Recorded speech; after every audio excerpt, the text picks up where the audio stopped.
Good evening, all, and welcome to the Tactical Devils. I'm your host, Jarvis, and with me tonight I have Stu Woolley as my co-host. Tonight we're going to cover the latest Man United news, especially when it comes to transfers.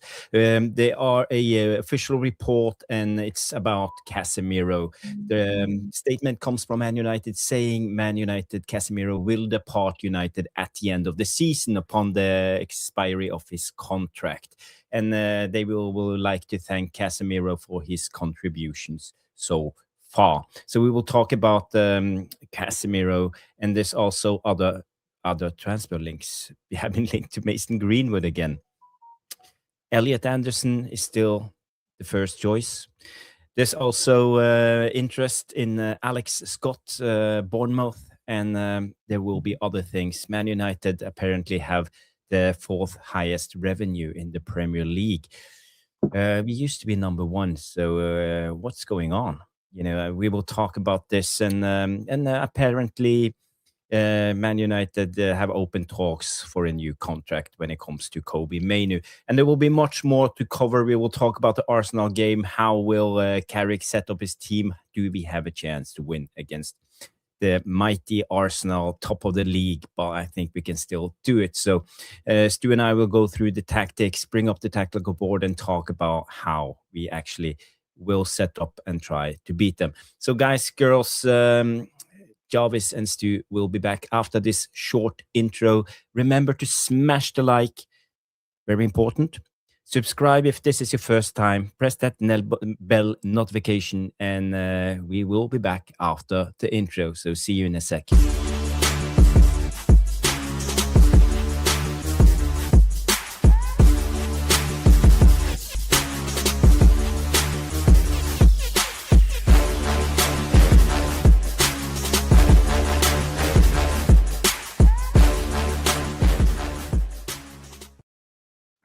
Yes, boom, boom, boom, boom, boom. And the Tactical Devils are back. Yes, girls, boys, everybody, Man United fans throughout the world. We will talk about Man United and the latest. But first of all, we got to talk about Casemiro. But let's say hi to Mr. Woolley. How are you, my friend? Yeah, it's not too bad, not too bad. Been a really long week. I'm so looking forward to tomorrow. I'm having the day off, not doing anything. It's Jakey's birthday. He's 25. Wow. I know. Congratulations to Jakey. Yeah, 25. Amazing, really. Yeah, so I'm looking forward to that. So we're going to have a few beers, and then we're going to go out and take him for dinner, him and his other half. And yeah, so looking forward to that. Loads to talk about tonight, though, isn't there? Fuck me, it's all happening. Jesus. Yes. So many updates, so many news, and it's good. Let's talk about it. First of all, I just want to say hi to the people who have tuned into the chat. We have Catherine on Nonsense McDade, Yalem Almin, we have Jamie Wayne here, we have Ender Madness, big up Ender Madness, good to see you.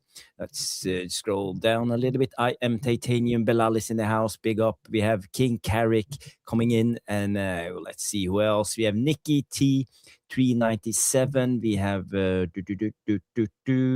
Boxing Straight Talk coming in with his straight talk while boxing and swinging. We have Alexander Skurbatti.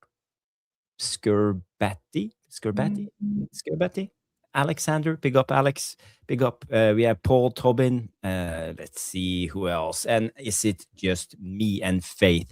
Big up guys, big up girls, and welcome to the show. So let's go into it. And first of all, let's talk about Casemiro, because the official statement came from the club today. And yeah, let me just find it before I bring it up. Where is it? Unprepared as usual. Here we go. It is what it is, This came out. Here's the tweet from Manchester United official. Casemiro will depart United at the end of the season upon the expiry of his contract. A serial winner. We thank Case for his contributions in red so far and hope to finish his time at the club on a high together.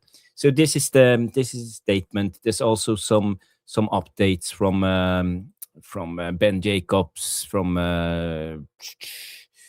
Yeah, this is more on the details about the deal. Let's just read it through. Manchester United agree to Casemiro's request to confirm his summer departure now. The Brazilian wanted to clarify his future and end speculations as to whether he would leave or extend. After talks, it's understood Manchester United choose not to offer Casemiro a reduced term extension, and there were never any club plans to trigger his existing 1-year option. So Casemiro's departure forms part of Manchester United's plan for a midfield revamp, wage saving, fees up, budget space. So yeah, Stu, what's your initial reaction to Casemiro's departure in the summer? Not surprised, really. I mean, we spoke about it, didn't we, in the summer, that we thought this would be his last one. We really and truly down to his salary, not his performance. I mean, this year he's performed admirably. He was decent again last year, but this year in particular, he's been better than what he was since his first season at United. We're going to lose a leader for sure. Another leader.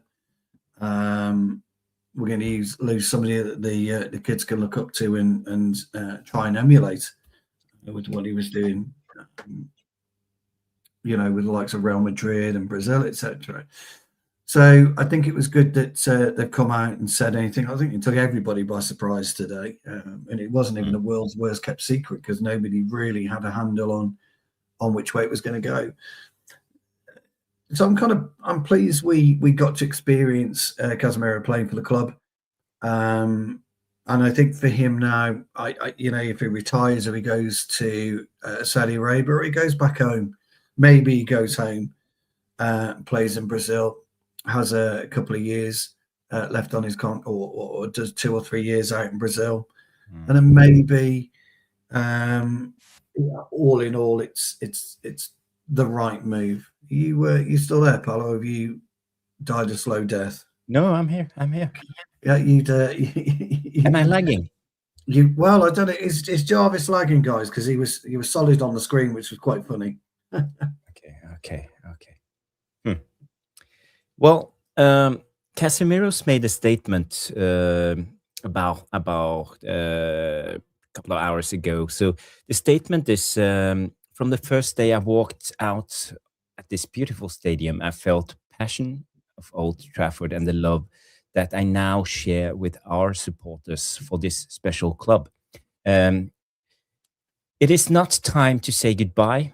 There are many more memories to create during the next 4 months. We are still have a lot to fight for together.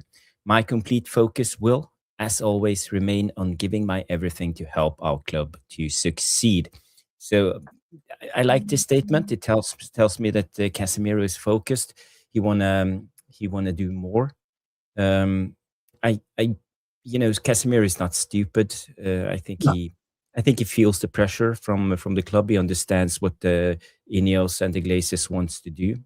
He understands that we are in a so-called rebuild. He understands his wages is a little bit high on the current wage structure. Yeah.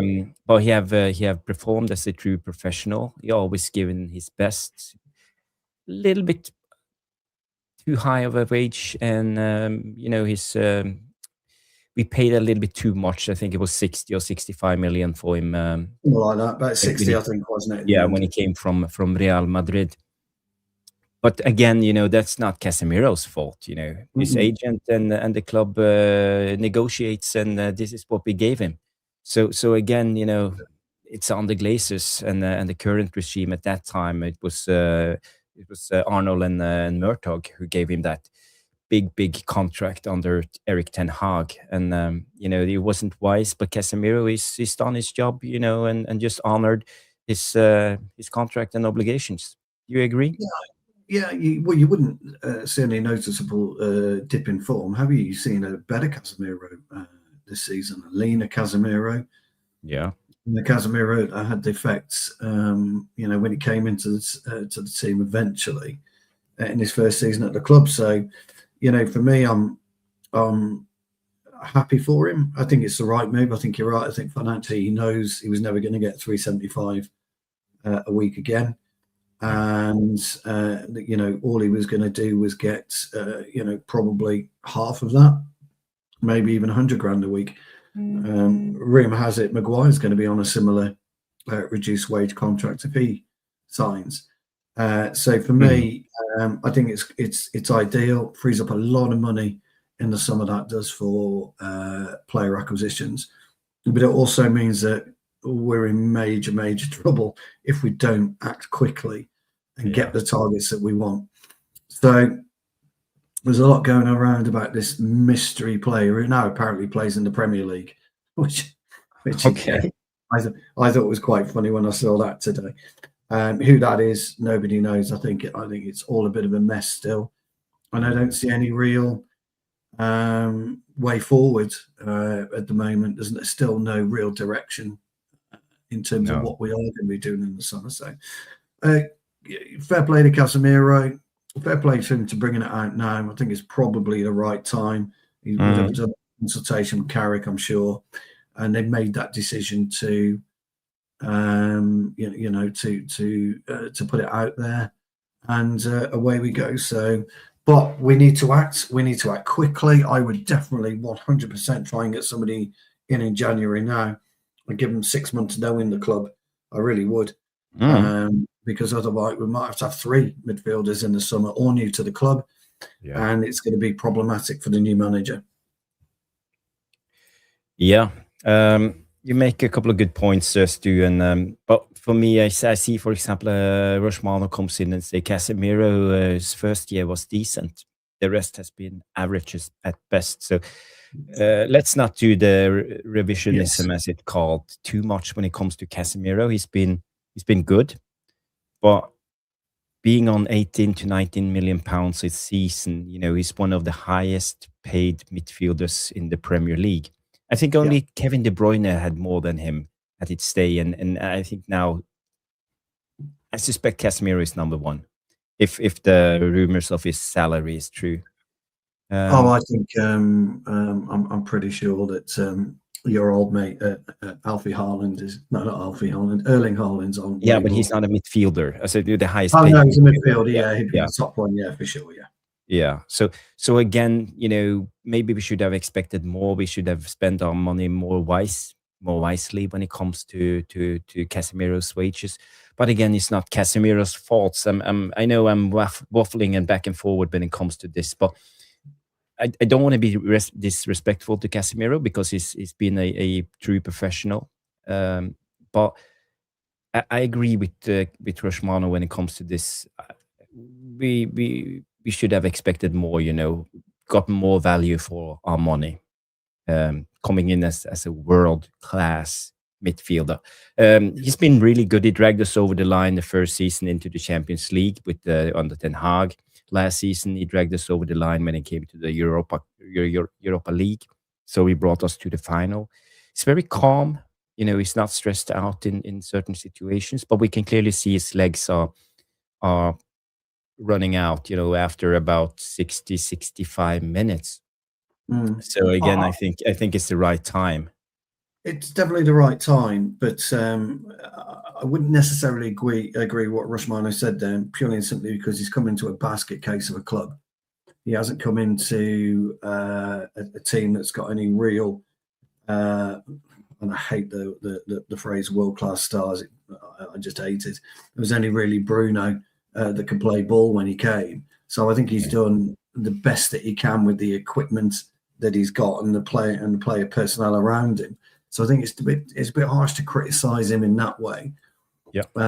Because we know the type of player he is when he's got a crooner and when he's got a Benzema and he's got good players around him.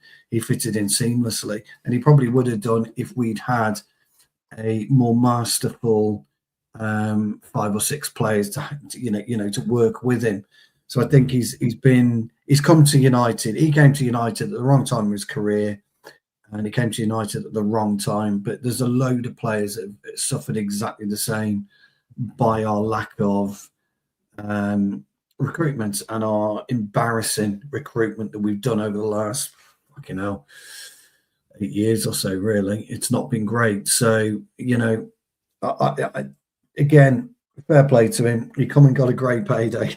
You can't argue with that. Come and got a great payday, but he was paid way too much, and we paid way over the odds. He was a 30 to 35 million pound player when we bought him from Real Madrid, not 60 million. But we paid. What did we do for Fellaini? We paid 70 million for him or something stupid, didn't we? So that was Ed Woodward, by the way. He was exactly, a top class when it comes to transfers and signing fees. Yes, he started it all, with this silliness of overpaying for players. He said himself, "We are the Disney World of football, or Disneyland of football, or something like that. We are. We can do everything, anything." Are. Yeah. I think we still are at the moment. I think we're still this Disney club. I think that we could have easily gone out in the first week of January and pulled out a decent centre midfield player. We all know that it's not rocket science. People can say, well, he doesn't fit this, he doesn't fit that. Oh, piss off. Of course he does. Yeah. We just don't. We just sit around, and everyone else around us acts like a proper football club. And this is where they've got to change. The new manager that comes in has got to make that change. He's got to make that distinction immediately when he walks through the door and says, look, if I want a player, I want him here the first week in June, or the first week of July, or the first week in January. I want these players here. Yeah. Don't tell me, oh, we're still negotiating. Don't give me rubbish. I want the players in. And so that's going to be our main problem moving forward. We've got a week and a bit left of the transfer window to go. Whoever this so-called midfielder is, he should have been midfielder. Mystery. Yeah. It's just ridiculous. And I can't see that changing, by the way, while the Glazers and Sir Jim are running the club. I can't see it changing. No, I agree. Guys, if you want to help out the channel, please do us a favor, smash the like, subscribe if this is your first time, and if you want to be really helpful, go to X and retweet the live show, so we have a chance of getting new viewers. I will post a link in the chat for you guys, and you know what to do. So just go there, press share, and give us a heart. That's it will really be helpful for the channel. Carlos comes in with a comment. He said the shame about Cas, and I would have given him a 1-year deal. As a player, if he could have reduced his wages, let's say to 150K, I agree. I would actually keep Casemiro for one more season. But we need to free up space for at least two more midfielders. Center Devils came out tonight with an update, and it wasn't much, but they came out with this one. Let's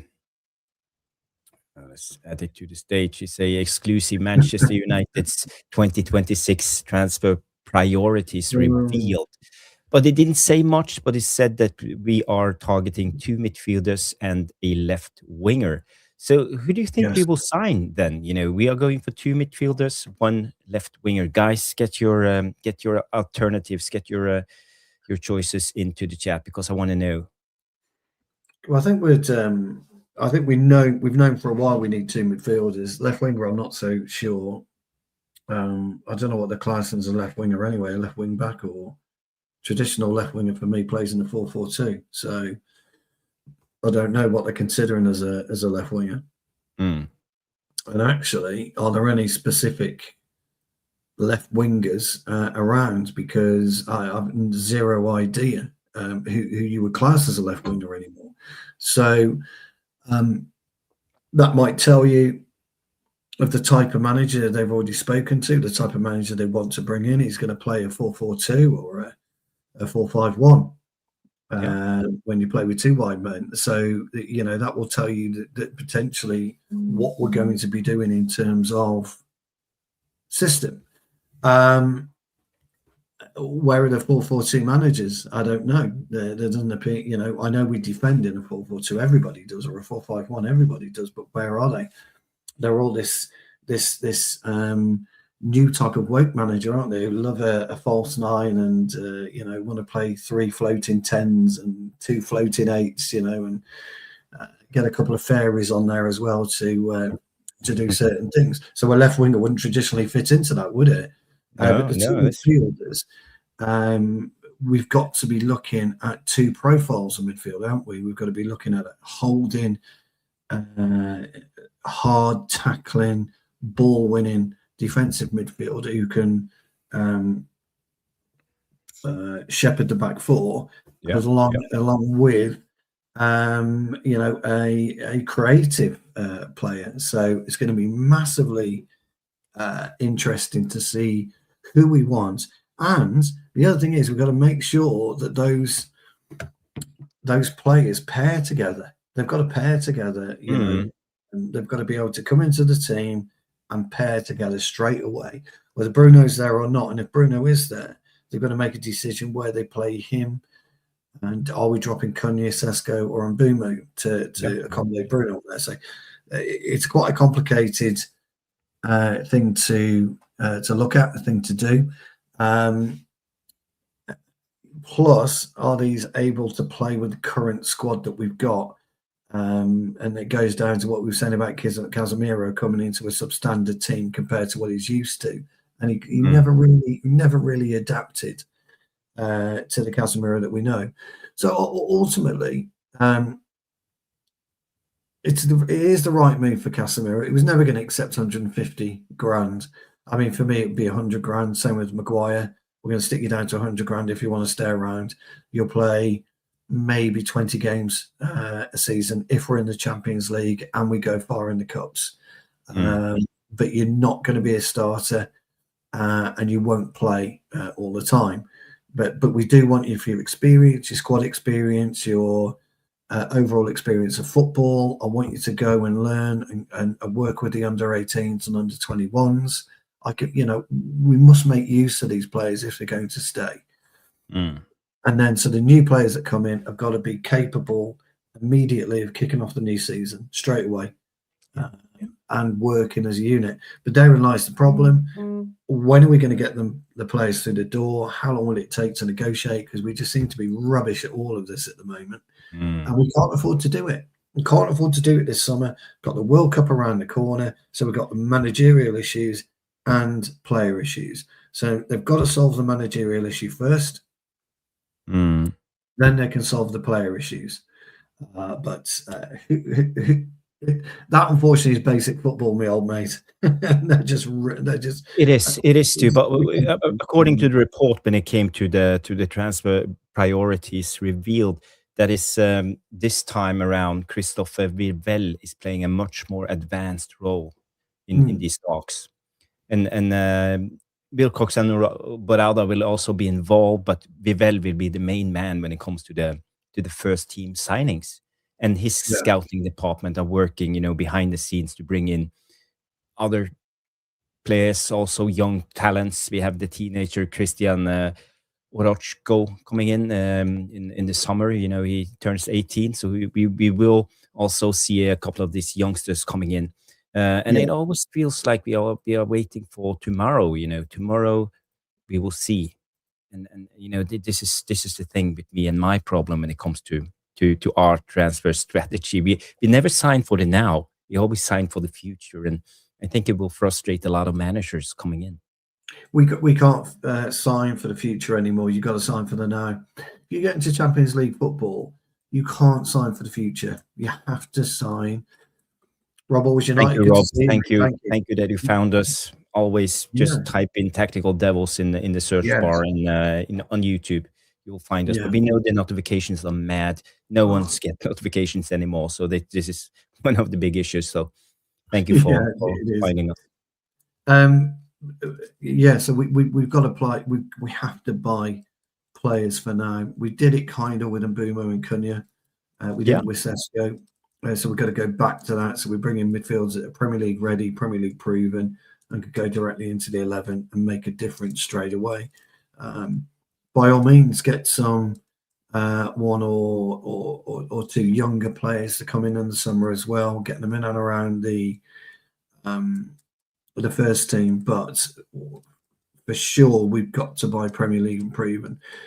But I you like know, this one, new size, but he's not Premier League proven by, he's been brilliant for the Norwegian national team. Not so good for Leipzig, but he's a massive talent, yeah. technically. But you've also got to think if we go in for Wharton and Baleba, for example, or we go for Wharton and Anderson, Baleba and Anderson, Stiller and Anderson, Stiller and Baleba, you're staring down a barrel of probably 180 million quid. Yeah.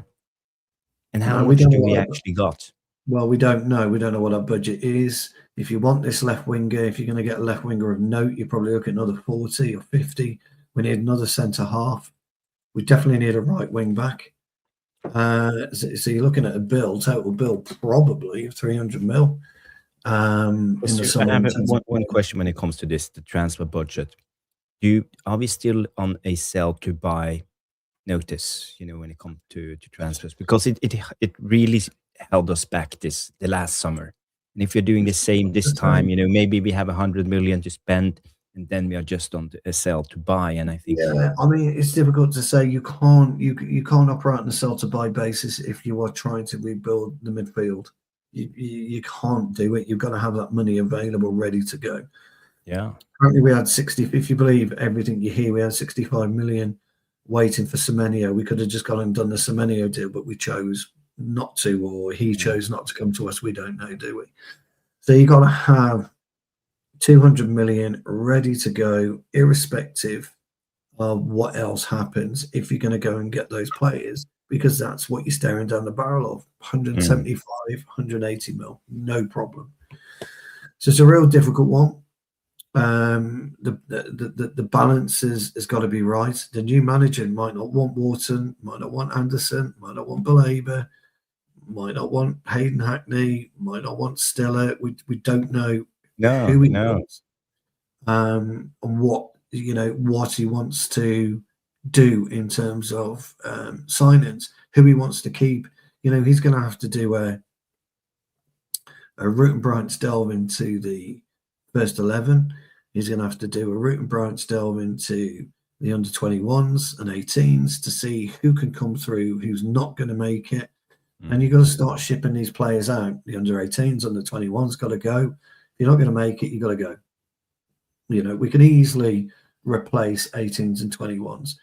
But the ones that he thinks he's going to make it, he's got to give them a real opportunity and a real pathway of getting there. So he's if you are the chosen few that are kept, then you've got to be really bought into the first team fold. Play less minutes with the under 21s, because trust me, whether you play for the under 21s or not isn't going to do anything for your first team chances. It just doesn't. But train every day with the first teams. Play practice matches every day with the first team, and then go out on loan for the second 6 months of the season. And when you come back, you're ready. You're ready to take that next step. So those are the types of things we should be doing. Getting then the players in early doors. You've got to be negotiating contracts as early as March for these players who you want. You can talk to clubs whenever. You just can't make official approaches, but you can talk to clubs. You can get things done. But we must do the manager first. And once we've done the manager, then we should be in a better position to go out and say, right, we want this, this, this, this, and this. And that's what we do. And he must be, I want him signed, I want him sealed, and I want him delivered. You are speaking facts 100%, and this is the way. But we know that we are a shit show of a club. We are run by amateurs and incompetent people. So again, then let me know, how do you think Manchester United will solve this? And you have to excuse me for 2 seconds. I just gotta let the dog in, because yeah. Well, they're not going to solve it, unfortunately, unless we act. We've seen it too many times. Jarvis said on here in the summer, if you remember, guys, there's absolutely no way the board would back us. It'll be too late. And it took once we got Cunha over the line, it then took an absolute age to get Mbumo through the door. It took an age to get Sesko through the door. It took an age to get Lamens through the door. Now, bearing in mind, it took so long to get Lamens through the door, we only paid 17 million quid for him. 17 million quid, right? And what if by the end of this month, Neves walks through the door and we paid 18 million quid for him? What the hell are you doing then for 3 weeks? Sitting around, negotiating. Oh, we thought we might be able to get him for 12. This is going to be the problem. So we can't have your scenario anymore, Jarvis. We can't have your scenario because if players come in August, that means they may well be World Cups. They may have gone through to the quarterfinals, semi-finals, maybe even the final. Then they're off on holiday. Rubbish. Yeah. You've got to get these players done. No messing around. It's got to be done. So manager for me first.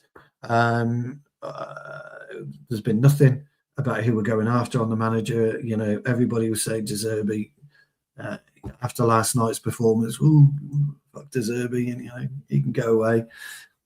We don't know. You can't judge a manager in one game. No, I'm not talking about it. They're just saying this is what's. Yeah. This is my point. My point is, it's got to be dealt with. We should be interviewing managers right now. None of the shortlist nonsense. Get in and get them interviewed. You have to do it. Oh God, I can feel myself getting angry again. Yeah. Because I know none of this is happening. So no, that's the thing. A lot of funny comments, guys. Yes, I let the dog in. That's I got to tell you now.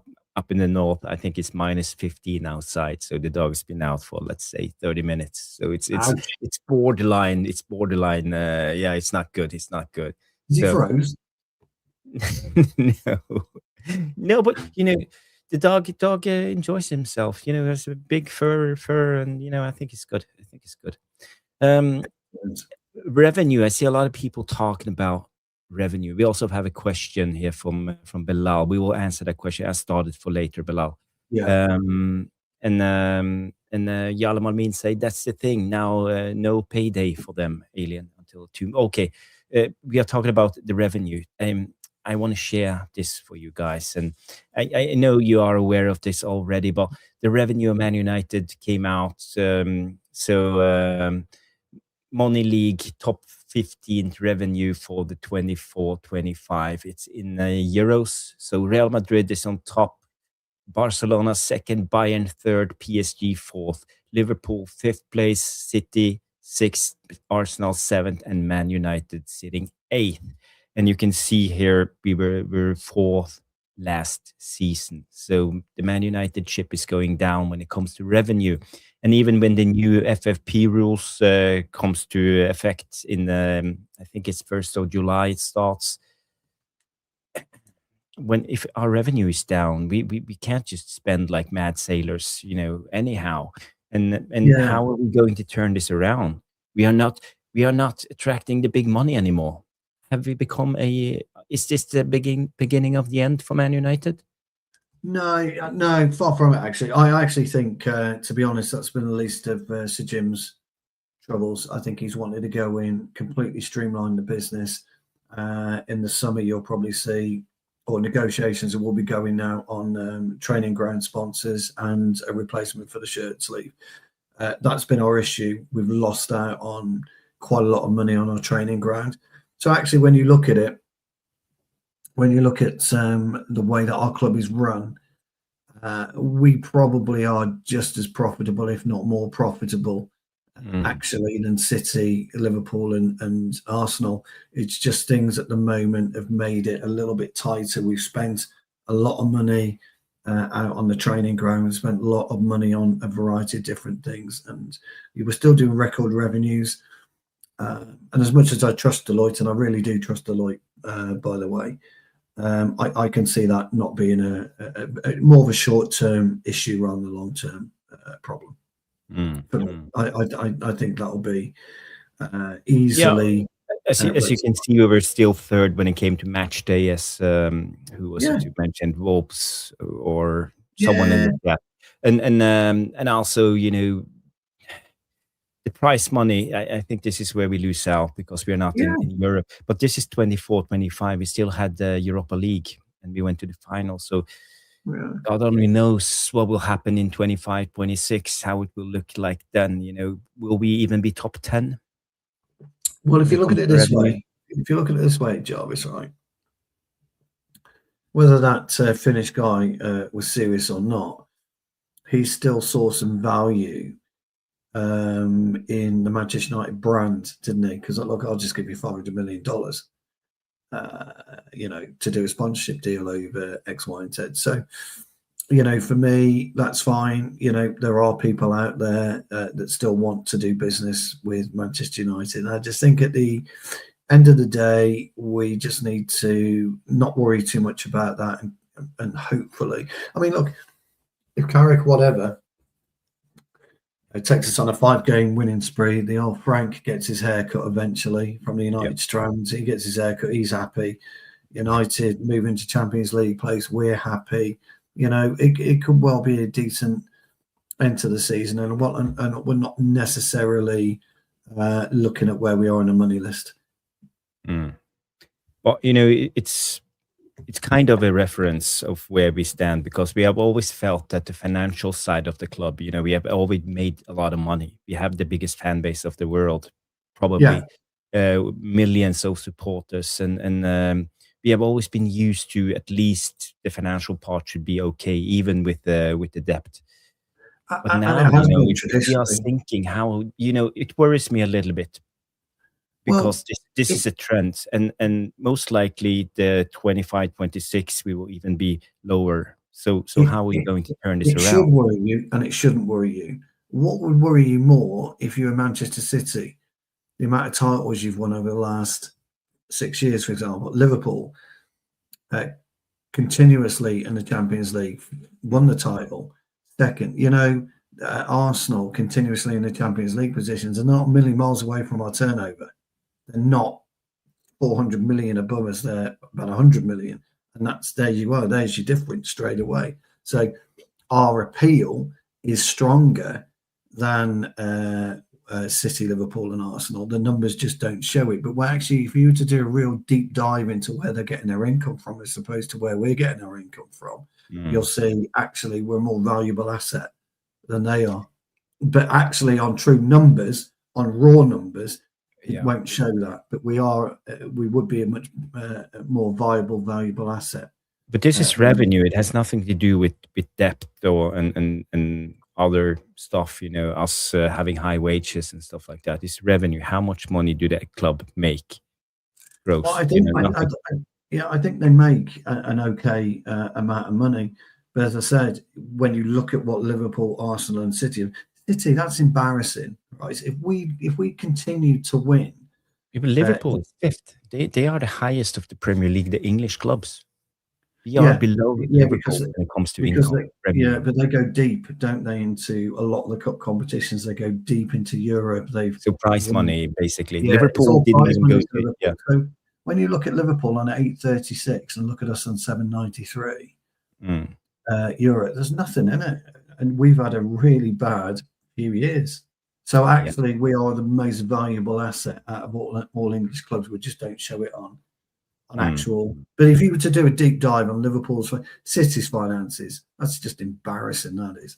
We know Manchester. They are cooking the books as always. Always cooking the books. Yeah, and Arsenal really are only starting to reap the benefits. Because they pay off the Emirates Stadium a few years ago, so they're only now starting to really reap the benefits of that. So ultimately we're doing all right. Actually, there's a big difference then between us and Chelsea and Tottenham. So we are actually doing all right. So ultimately, it is what it is. Yeah. This year won't be that interesting. Only 38, 40 games, maybe. Are we talking 40 games this season? Yeah. We'll hardly make any money. As a club this year. It's going to be a tough year this year. They'll have to probably add money to the coffers, I would say, or we need to sign some really big sponsorships to get our money flowing again. Yes, and there are some there were some rumors coming out yesterday about Man United have agreed a deal. So this came out as reported. Manchester United, Adam Kraft, Manchester United have agreed a deal with a studio giant, Lionsgate, to create the Crown-style TV series. The show is currently at the development stage, and it would be based on the club's history. United would earn a multi-million pound sum plus royalties. So I find this interesting. So we are becoming not just a circus, but we are also becoming a reality TV show, or a TV show with the history of Man United exposed to the rest of the world. Do you think they will tell the truth, the whole truth, and nothing but the truth? So help you God. Well, actually, that's the one thing they can't avoid, is the truth, because everybody knows the history of our club, so you can't actually avoid the truth. I don't know what the Crown is, so I don't know what a Crown style.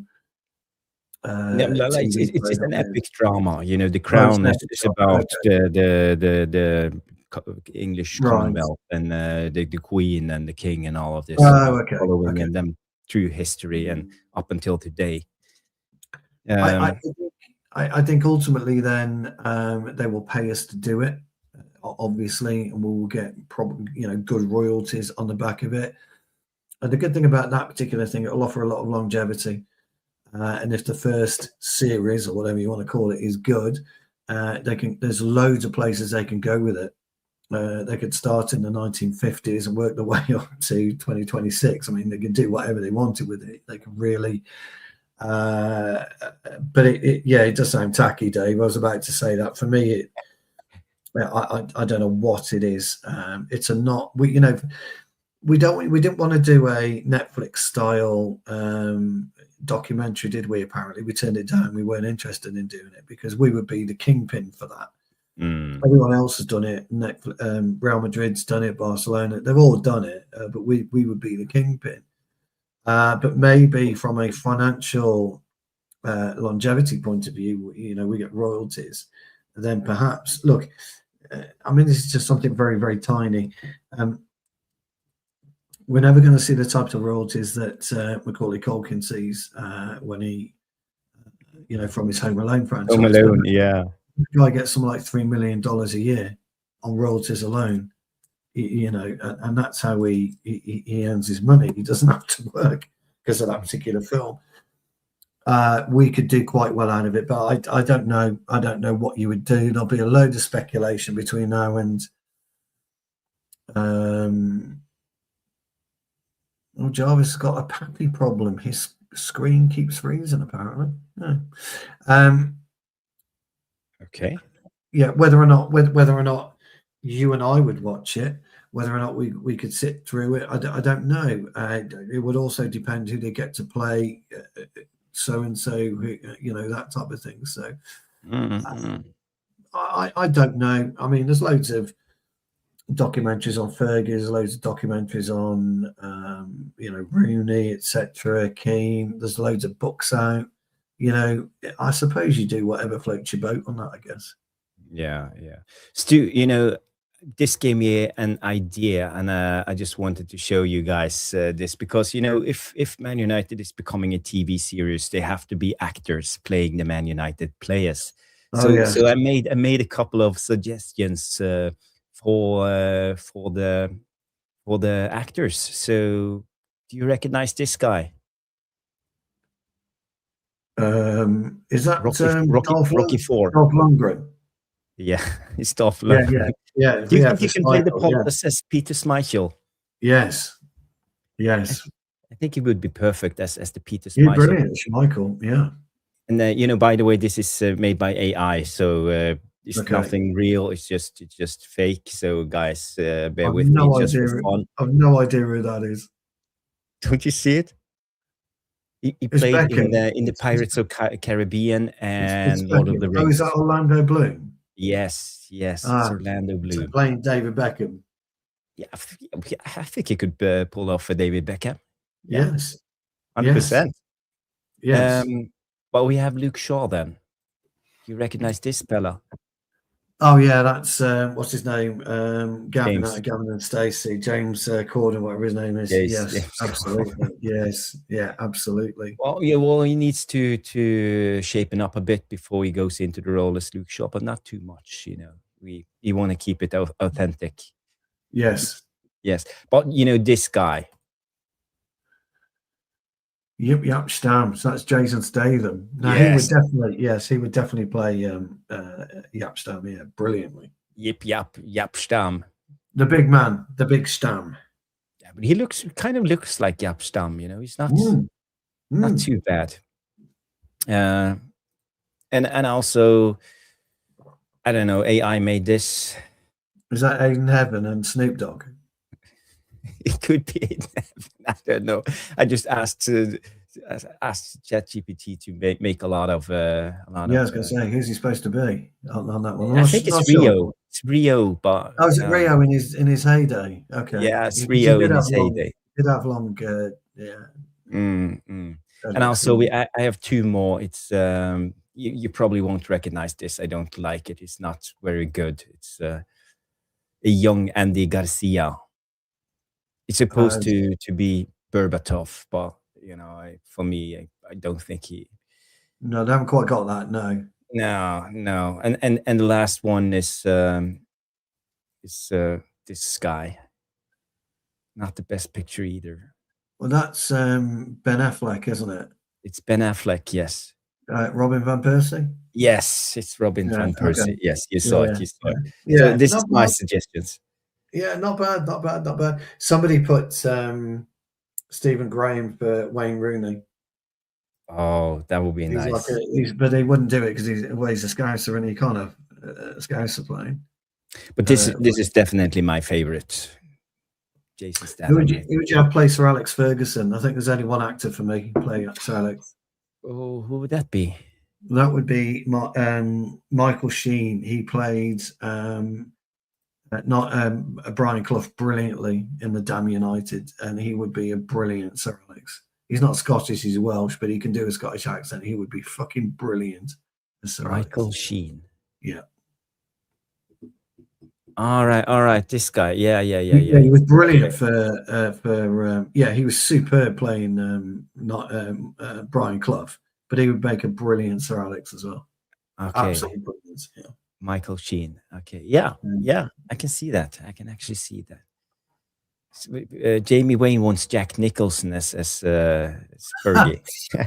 Yeah, brilliant. Jack Nicholson. Well, yes, that would be superb. Yeah. And Bilal says you should play Rene Mullenstein. Yeah. Well, you should apply for the part. Yeah, we should. Yeah. Well, they should come to us anyway. Oh no, no. We could be 6 idiots locked up in a box and do anything to get on TV. Just to, and then don't forget, when you win, throw yourself on the floor like a fucking toddler and go, we won. Fucking clowns, a lot of them. But the trouble is, that's where TV's going, isn't it? So, and the guys are right, really. You'd have to be sincerely worried about the cringe-worthiness of what we're about to witness in 2 or 3 years' time. It would have to be. Brian Cox would make a good Fergie. Yeah, absolutely. Agile Beast. Yeah, I like that. That would be brilliant. Jarvis is Jesper Olsen. Yeah. Jesper Olsen. Okay. What a player. Something is wrong with my screen, apparently. Okay, do you mind if I just drop out and come back? I don't know why, but something is okay at the moment. Wrong. Yeah. Get your comments in then. Who would you play if you were in this crown version of Manchester United? Who would you have as manager? And what year, actually, more importantly, what year would you want it to start as opposed to, would you want it around the 50s so the Busby Babes are in it? Or would you want it around the 60s when we're the Phoenix from the Flames type thing? Would you like it in the 70s when everything was dour about the club? Let me know what you would think, who you would play, and definitely who would you have play Sir Alex if we did it, in the late 80s when Sir Alex came through. Jarvis, I just said to the guys, who would they play, and which era do you think that we should start it from, and who would you have play Sir Alex? Let's see what they come. I see Peter comes in and say I should play Jesper Olsen. Jesper Olsen, the Danish guy. Well, your hair's not long enough though. No, but I could easily just wear a wig, and it needs to go blonde. yeah. So Jesper Olsen, he played in the late 80s, dribbling winger for Denmark. A brilliant player. I really rated him. How was his United career anyway? It was up and down, wasn't it? He was quite up and down, yes. But I think he came into a very hard first division at the time. The pitches were awful. He was quite a slight player. Fantastic on the ball, though. Brilliant footballer. And he came around the time where one of my favourite kits were when we got the kind of white stripe here on the corner, and you got your badge in the middle. Mel Gibson as groundsman. Yeah, absolutely. It is cheesy, Paul. It will be cheesy. It won't be great, unfortunately. Yeah, I will definitely watch it. It's entertainment at the end of the day, and yeah, they will make a lot of drama, as it always is on shows like this. So again, it will be quite interesting, seeing a fictional behind the scenes type of setup of Man United. Yeah, definitely. Yeah, just for the entertainment value. Just the entertainment value, yeah, because how they're going to replicate the cliff. How they're going to replicate, they could always get older kids, that's no problem. And footy boots and the old Adidas Tango be back. Oh, yes. Fantastic. That would be something. Wouldn't it just? Trevor comes in, who will play Di Maria, a snake. I don't think it get anywhere near to this. I think it'll finish in the either the turn of the century after the treble, or might go up until 2008, maybe. But it depends when they start it and how many episodes they're going to do, that type of thing. I think it's a really difficult one, to be honest. Yeah. So. It is. We have Margot Robbie as Diego Forlan. Margot Robbie, yes, can't go wrong with that one. No, She'll be George Best's model girlfriend or model wife. Definitely. Perfect for Bestie. Definitely.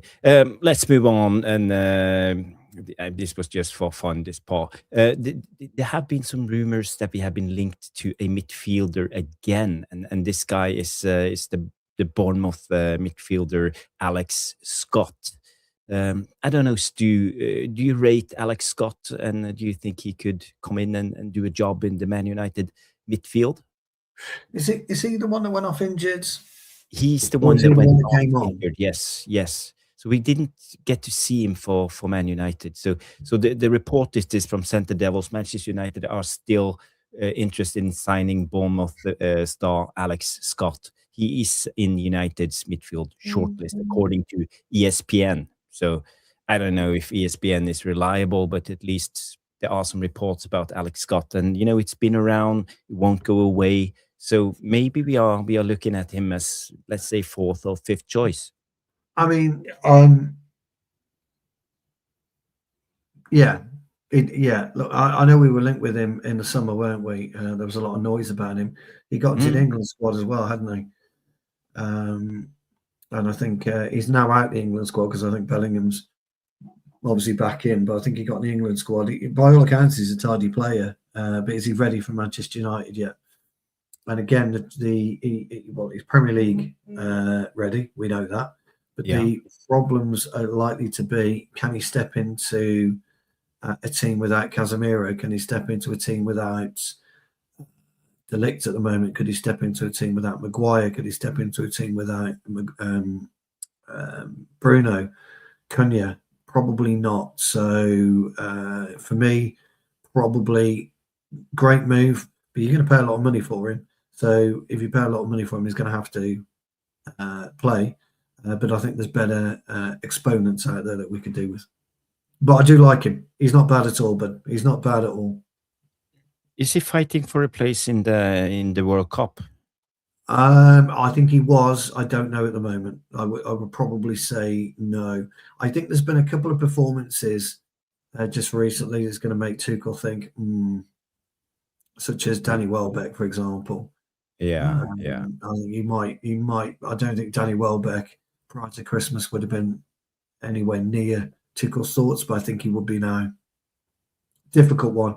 Probably won't go. Might go as a option.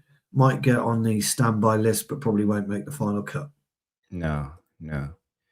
I don't know how are we on the likes right now, Stu? Are we Oh, I'll have a quick look. Let's have a look. 30? Is it 36? So guys, if you haven't, please do us a favor, smash a like.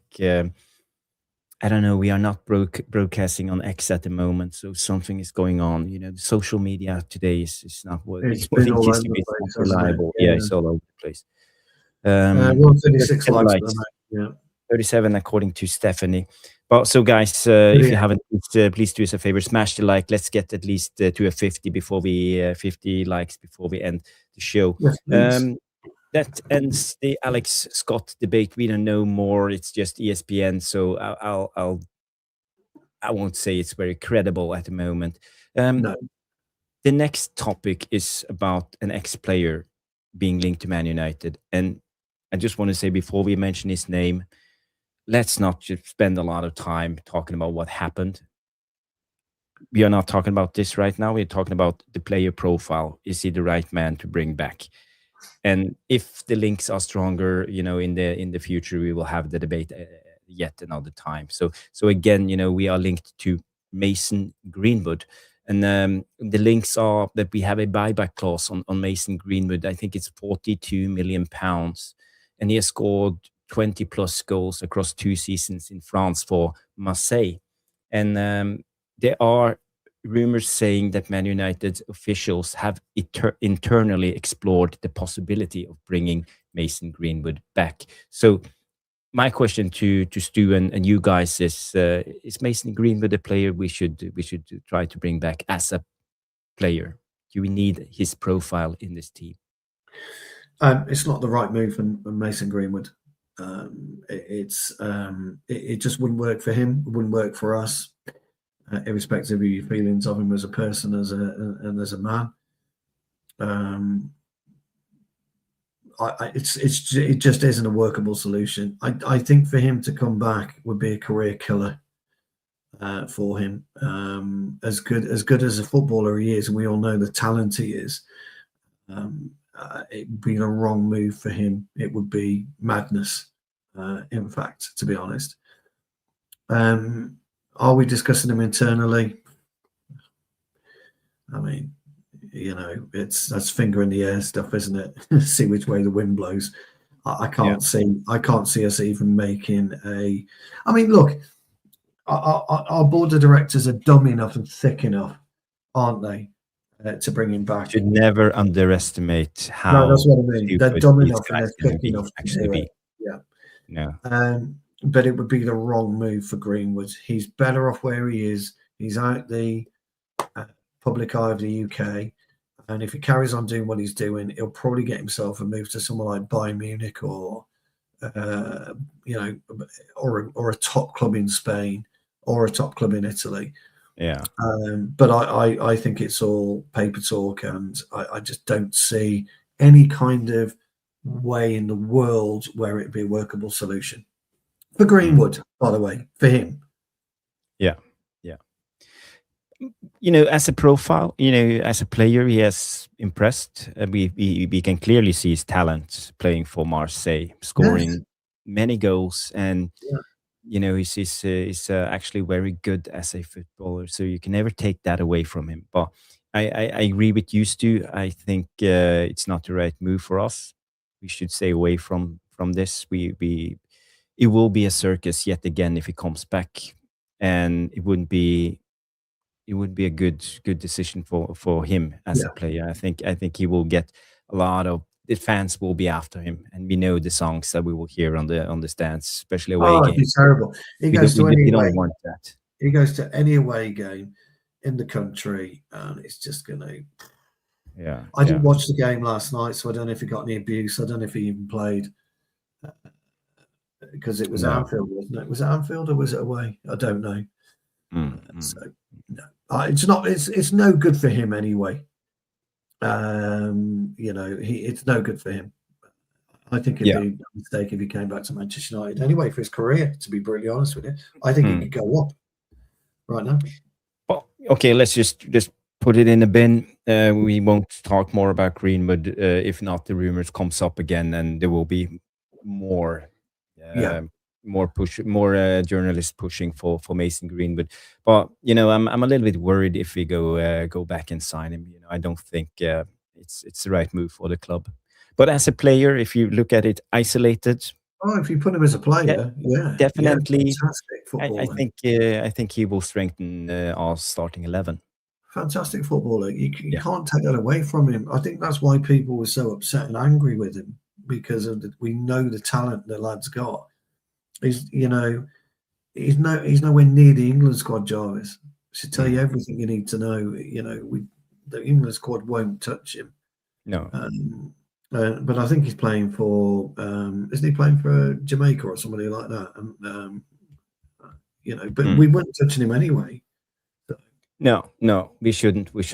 Okay, next topic, guys. It's Elliot Anderson, and the rumors has it is still the first choice. And while we were speaking, Roshmano was sending me an update. So if you give me a couple of seconds, I will just bring it up. It's from United District, and this is the report that just came out. It's a major overhaul, midfield overhaul. Could see us as many as 4 new faces in for the summer. Elliot Anderson and Carlos Baleba are the top 2 targets. And you can also throw Adam Wharton into this, and maybe someone like Alex Scott, or, you know, the fourth choice could be Ederson. It could be anyone. But Elliot Anderson and Carlos Baleba is our 2 top targets. So first of all, is it doable when let's just try to analyze how much we have to pay for those 2 guys? Well, you're not buying 4 players. If you're buying them, it's what I said before, Jarvis, you ain't getting 4 midfielders, because that is, you're looking down the barrel of 175 mil. Because Forest will want top dollar for Anderson. They'll want 100 million plus for him. And Baleba, we could probably get for 75, something like that. Maybe less. But you're looking at almost, I think, 180 mil for the 2. So we're blowing all our budget on 2 players, basically. Well, I don't know where it leaves you, to be honest.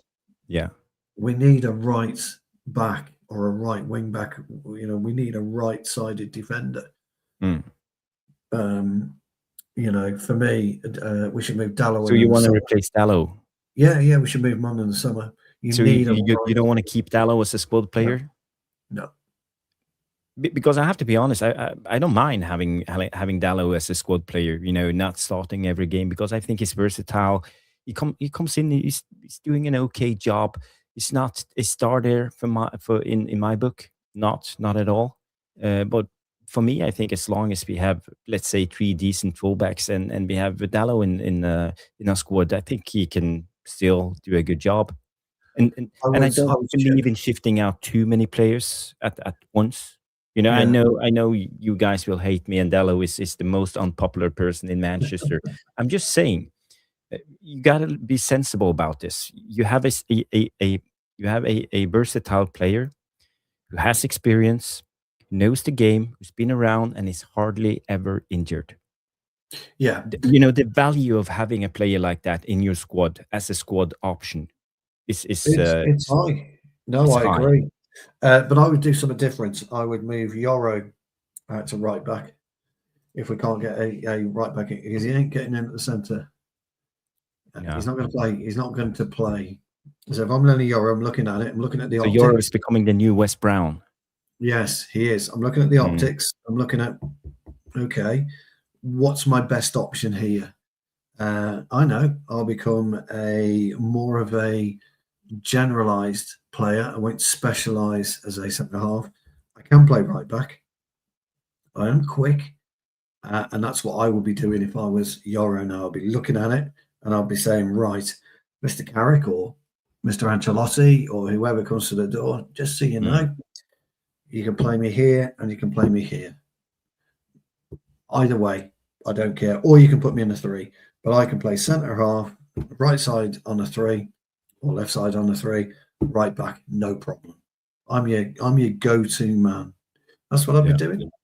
And you're going to have to do this because if you're looking at it, Maguire signs a contract. He's not going to play. We know that.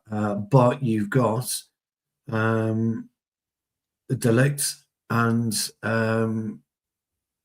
Martinez is likely to be your first choice centre halves next season if we play 4 at the back, which we probably will be. So if you're Yoro, you've got to be thinking, what do I do? Where do I go? I can play right back, no problem. Yeah, it's no, you don't have to agree at all, my old mate. No. You don't have to agree. No, I'd rather you guys don't it's just agree, my opinion. It's just which is our opinions always, when we talk, and this is the good thing with football. There's no right answers. No. And people are obviously talking about Mazzari, but you've got to have Mazzari back up as you were talking about with Dalot. So that's what I would do if I was Lenny Yoro. That would be my. You got to look, because don't forget, there's Hayden Heaven in there, and there's Fredrickson. Now Fredrickson might look at it and think, you know what, I'll transition to a right back instead, and then I've got more chance of getting in ahead of Yoro. So the competition for places is absolutely immense, which is how it should be. Anyway, it's just an idea, just a suggestion. People. When I mention a player like Dalot, you got to remember I'm trying to see it from a squad building perspective. Yeah. Where do you go first? And you said, we need midfielders, and you said the right back. That's why I'm saying I don't think so, because we have a player like don't forget we have 2 players who's extremely injury prone, and that's Licha and Luke Shaw. Both of them play on the left. I think if you need to strengthen anything when it comes to defense, it's our left hand side, because those 2 can't be trusted. You never know when they will be out for another 6 months, and we got to remember we are trying to build a squad. We can't buy a new player in every position. We have limited funds, and we got to prioritize right. So for me, I'm just trying to fill the gaps where I see weaknesses in the squad, not entirely when you think of the starting 11. So this is why I'm mentioning. For now, I would keep Dalot, and I would focus on other areas. Yeah, I know Dalot is inept when it comes to so many things, but at least he's available, and he's been around, so he knows a thing or two when it comes to playing right back. He does, yeah, he does. My point really is, what do you do with Yoro then? Yeah, and that's a big issue for Lenny Yoro and Aiden Heaven. Yeah, but Yoro just has to fight it out for the centre back position, and make it his. There's no way around it, as a player. You either go for it or not. You either play or you sit on the bench. If he's a massive talent, if Real Madrid wanted him, if we brought him in for 45, 50 million pounds, he should prove it to us all. I see a lot of good things when it comes to Lenny Yoro, but I think he needs to step it up. He needs to be tougher. He's too nice. He's too nice. Yeah. He leaves the centre backs, gives them a little bit of space. He needs to stop it. He needs to decide for himself if he wants to do it or not. And this is the issue with footballers. Yeah, that's why I'm saying to him, look, get yourself a dual position, get yourself undroppable, give yourself the biggest opportunity you can do of playing for Manchester United. And the best way to do that is to adapt. And we don't adapt, by the way. Nobody adapts. We've seen it before. Yeah. None of our players adapt. They've got to start adapting. Somebody mentioned Calvin Bassey, actually, didn't they? Yes, I see Retro. Big up Retro 27. Yeah, interesting. That would be Yeah. Well, I like Yeah, me Calvin too. Bassey. I I'm a prefer little Anderson bit though. unsure when it comes to his ball control, technique, decision making, but he's extremely strong and he's a good defender. So yeah, it's I not prefer a bad Anderson. shout. Yeah. Not a bad shout, but I think if we are going into to starting playing this possession-based carry type of football, when we keep the ball and then He's probably go not direct and for us. explode, Yeah. Yeah. I don't see him as the right profile. But I have to be honest, I haven't looked at Calvin Bassey too much. So yeah. Gordon Hill 76 coming in and say Dallo question mark. A few years ago was our best defender. He Lost his was. way in the back five. Not sure if he will come back, but he can cover early round midweek cup games next year. Okay. So you see him as a rotational squad Yeah. option. But yeah, the issue with Dallo is can we convince him to take that role and do it full heartedly? Yeah, he might not want to do that. You have to look about what Dalla wants as well. I mean, he might think, I've still got 5 years at the top. Here's a really, really good example of that, and that is Darmian. He left us, went to Inter Milan. He's still Inter at Inter Milan still Milan. plays. He's still Yeah. there and still playing. So he made that decision to move and play. He's got wavy longer hair now, but he's still in there and he's still playing. He's a great example of a player that thought, right, I want to play, and off I go. It's a tricky one. Paul, I agree with you about their age. 1920, yeah, I think you're right. Sean Maguire coming to the end. No, I totally agree. But I've always said, though, pal, that you need to make yourself an asset in a football club, and too many players at the moment, and I use Dominic Szoboszlai actually as a good example of a midfielder and a right back, and he was equally comfortable at right back for Liverpool as he is in the middle of the park. And I'd like to see us show a lot more variety. One or two of our players show a lot more variety, so that we do have injuries, we can say, well, we ain't got an issue here because X can play at right back as well as centre half, so we'll just push him out to right back and we'll put a standard like Maguire in the centre half. So that's my only thoughts on that. Yeah. We have a question about someone mentioned. Yeah, it's Trevor who mentioned. What about O'Brien's stats since he came to Everton?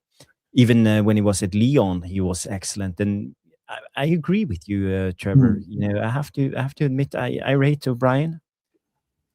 I like that he's tall. I like that he has the physicality for the Premier League. He's Premier League proven. He's still fairly young. He's 24. He's Irish, so big up the Irish. Yes. Yeah, I'm not a bad shout. I would actually see him as a rotational option, a squad player that could come in, strengthen our squad. He would be an asset, even defending set pieces, and set pieces have become so important now in the modern day game. As I said the other day, Man United have scored, I think it's 34% of our goals is on set pieces. We've done quite well at set pieces. If we go back 2 seasons ago, we only scored 9% of our goals on set pieces. So again, the game have changed massively. So being big, being able to score in both ends, that's so important. So yeah, I wouldn't mind if we signed O'Brien. To be honest, Trevor. Again, he's one of those, isn't he? It's underrated. We have a lot of these underrated players. We were linked with that Murillo, weren't we, a couple of days ago from Forest? Yeah, and so it's just one of those. I don't think that'd be priority. No, so it'd be not at interesting all. to see what they do in the summer. It wouldn't be a priority, but I think he's versatile. He could play as a centre back. He could play as a full back. Again, it works in a David Moyes system, but maybe not in a Carrick type of system. And we don't know who comes in the summer. So yeah. Yes. I saw someone mention Cole Palmer. There was a wild rumor earlier today that Cole Palmer is homesick. He misses his crew, his gang, his homies, his friends in Manchester. He's not enjoying his life in London, and He wants to come home, but not Manchester City. So then you have United left, and also when it comes to Cole Palmer, he only has 7 years left on his contract, so should be an easy deal to do. Yeah, you can't. What do you reckon, Stu? Well, it's never going to happen in a million years, is it? 7 years on his contract. This is where Chelsea have been ultra clever. You still got 7 years left, mate. We can demand 100 million for you. How can you become homesick when you have 7 years left on your contract? Well, didn't he sign a 9-year contract or something stupid like that? I can't remember what it was. 8-year contract. I don't know. But the problem you got when Chelsea started pushing that, I said to you when Mudryk went and he signed an 8-year contract, and I said to you, the guy will never be sold. Too expensive. He's just too expensive, because you do 3 years, okay, and people are knocking on your door because you're brilliant. You've still got 5 years left. 5 years, not 2, not 1, 5. Yeah. 5 years. So, yeah, okay, 100 mil. There you go. We're easily going to get our money back. You know, Cole Palmer's probably on, I don't know, they don't pay a huge amount, do they? 120, 150 grand a week. I don't know what he's on. But times that by the life of his contract, Jarvis. You know, I mean, it's ridiculous. So he's on about 130k a week. There you go. According to Google source. Yeah, so there you go. Well, just times that over 7 years. And I think he was, so it's never going to happen. The only way we are going to get him is if he forces a deal. But even if you force a deal, Chelsea is still going to go, come on, just put the money there. It's an undoable deal. Yeah. In my opinion, I could be wrong. It cost us 150 millions if you've tried to go for a play like Cole Palmer. You know, I'm not even kidding. That's just his transfer fee. Because Chelsea will look at it over 7 years. It's just it's ridiculous, absolutely ridiculous. So you know what?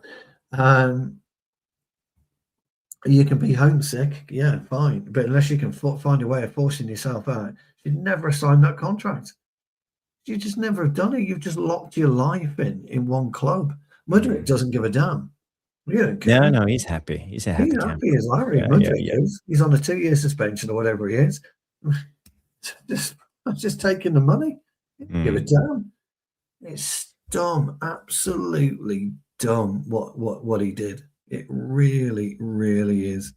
But he chose to sign it. He chose to sign it, Jarvis. He did. 2033 is the end of his contract. And, King Carrick comes in and say, get Palmer, then offer them 60 million. We gave them a bargain for Garnacho, so they owe us. Well, yes, that's true. But look, I like Cole Palmer. I think he's a fabulous footballer. Brilliant football. He has a lot of injuries. It worries me. I wouldn't sign him.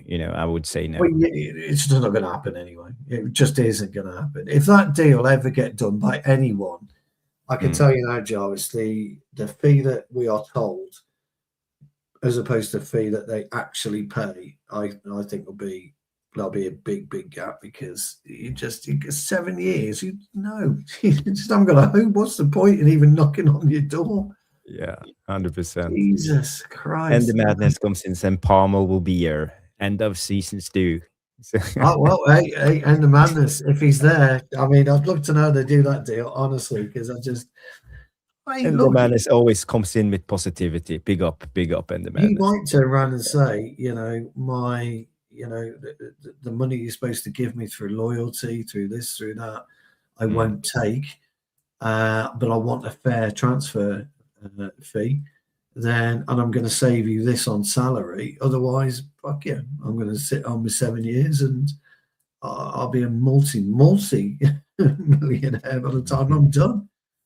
Ridiculous, absolutely ridiculous. I think he signed a 9-year deal, didn't he?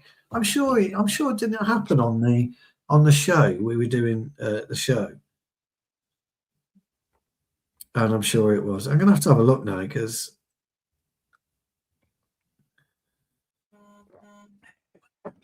Yes, we are 5 away from 50 likes. If you haven't, please do us a favor, smash the like. It means so much for the channel. It means so much for me and Stu. You know, this is the currency of YouTube. So please do us a Yeah. favor, smash the like. We are 68 people watching at the moment, 43 on YouTube. So at least some of you watching right now haven't smashed the like. So do us a favor, smash the like, guys. So a lot of comments on Palmer. It's a little bit mixed, you know. I think some of you guys want Palmer, you know, but He had signed a 9-year contract. I think after his extension, I think it was something like 9 years in total. Fucking joke. Okay. By the way, guys, we have 4 or 5 questions that I have starred from Paul, from Bilal, from Mohammed Hassan, and Nathan Lee Lewis. By the way, came in with the question right now. So we are going to do a short Q&A at the end of the show. But first of all, we will do the tactical preview on the Arsenal game. So let's just drop all the transfer news and start talking about the game. We are facing Arsenal on Sunday, top of the league Arsenal, very solid. They never concede goals. They have Gabriel Saliba. They have Timber, you know, in defense, Raya in goal. Very solid defense, Subimendi. They have Declan Rice. I think their weakness is offensively. They have Gyökeres. He haven't kicked on after coming to the Premier League. We heard rumors today that Arsenal are actually going for Julian Alvarez. And there are a chance for them maybe trying to sign him right now. They also have Madueke on one wing and Martinelli on the other wing, and Saka. You know, they haven't been in top form this season. So again, you know, on a general basis, do you think we have a chance? I do. I think we will not dominate Arsenal anywhere near like we dominated City. But I think we'll all admit City were poor as well at the same time. As good as we were, City were quite a poor outfit last weekend. But I actually think we'll be able to go there and give Arsenal a real good run for the money. Fantastic team, Arsenal.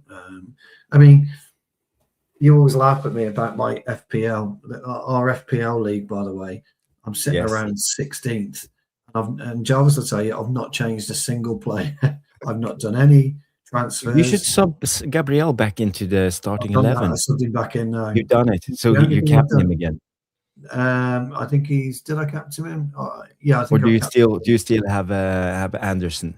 I had Anderson as my skipper, by the way. And he made me. He just made me a fortune. But I haven't done anything with my FPL team. I never do. I pick one team, and all I do is sub when they're injured. I don't do any transfers or anything like that.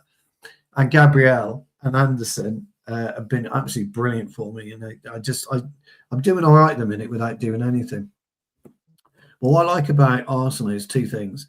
They've got a very, very good goalkeeper, a very good goalkeeper, and he has been the difference between them losing games, drawing games, and them actually winning games. He's made some really, really solid stops. Gabriel and Saliba, Timber, and I can't remember who plays left back for them. You'll have to remind. It's Ben White apparently now. Yeah. But, you know, Calafiori. Yeah. When they got their original back 4, it really is like saying the original Arsenal back 4 under George Graham, which was just superb. And then when you push on from that, Madueke, Saka, Ødegaard, Eze's not giving a look in hardly. No, Eze is doing very poorly. Yeah. Martinelli is playing, and I've got the guy who's the central midfielder who has a habit of scoring. I can't remember his name. And then you've got Declan Rice. They're Subimendi, but this is not Subimendi. He comes off the bench. You know what? You'll when you see his name, Jarvis, you'll know. Arsenal. Yeah, for Arsenal. Yeah, he comes off the bench and scores. And they're a fantastic team. They're a fantastic 11, but they're deep as well on the bench. However, Marino, thank you, Dave. Thank you. Marino, yes. Marino, you know what I'm talking about now, John. You said midfielder. He comes in always like as a striker, and he's originally a centre back, as far as I know. But Yeah, I see him. He plays, actually, you're quite right. He was a centre back, comes in as a striker, but he does drop deep and plays midfield as well. He's a fantastic footballer. Absolutely fucking pisses me off. He's decent, you know. We don't have that luxury. So I think it's going to be really. Oh, Trossard, exactly. You're right.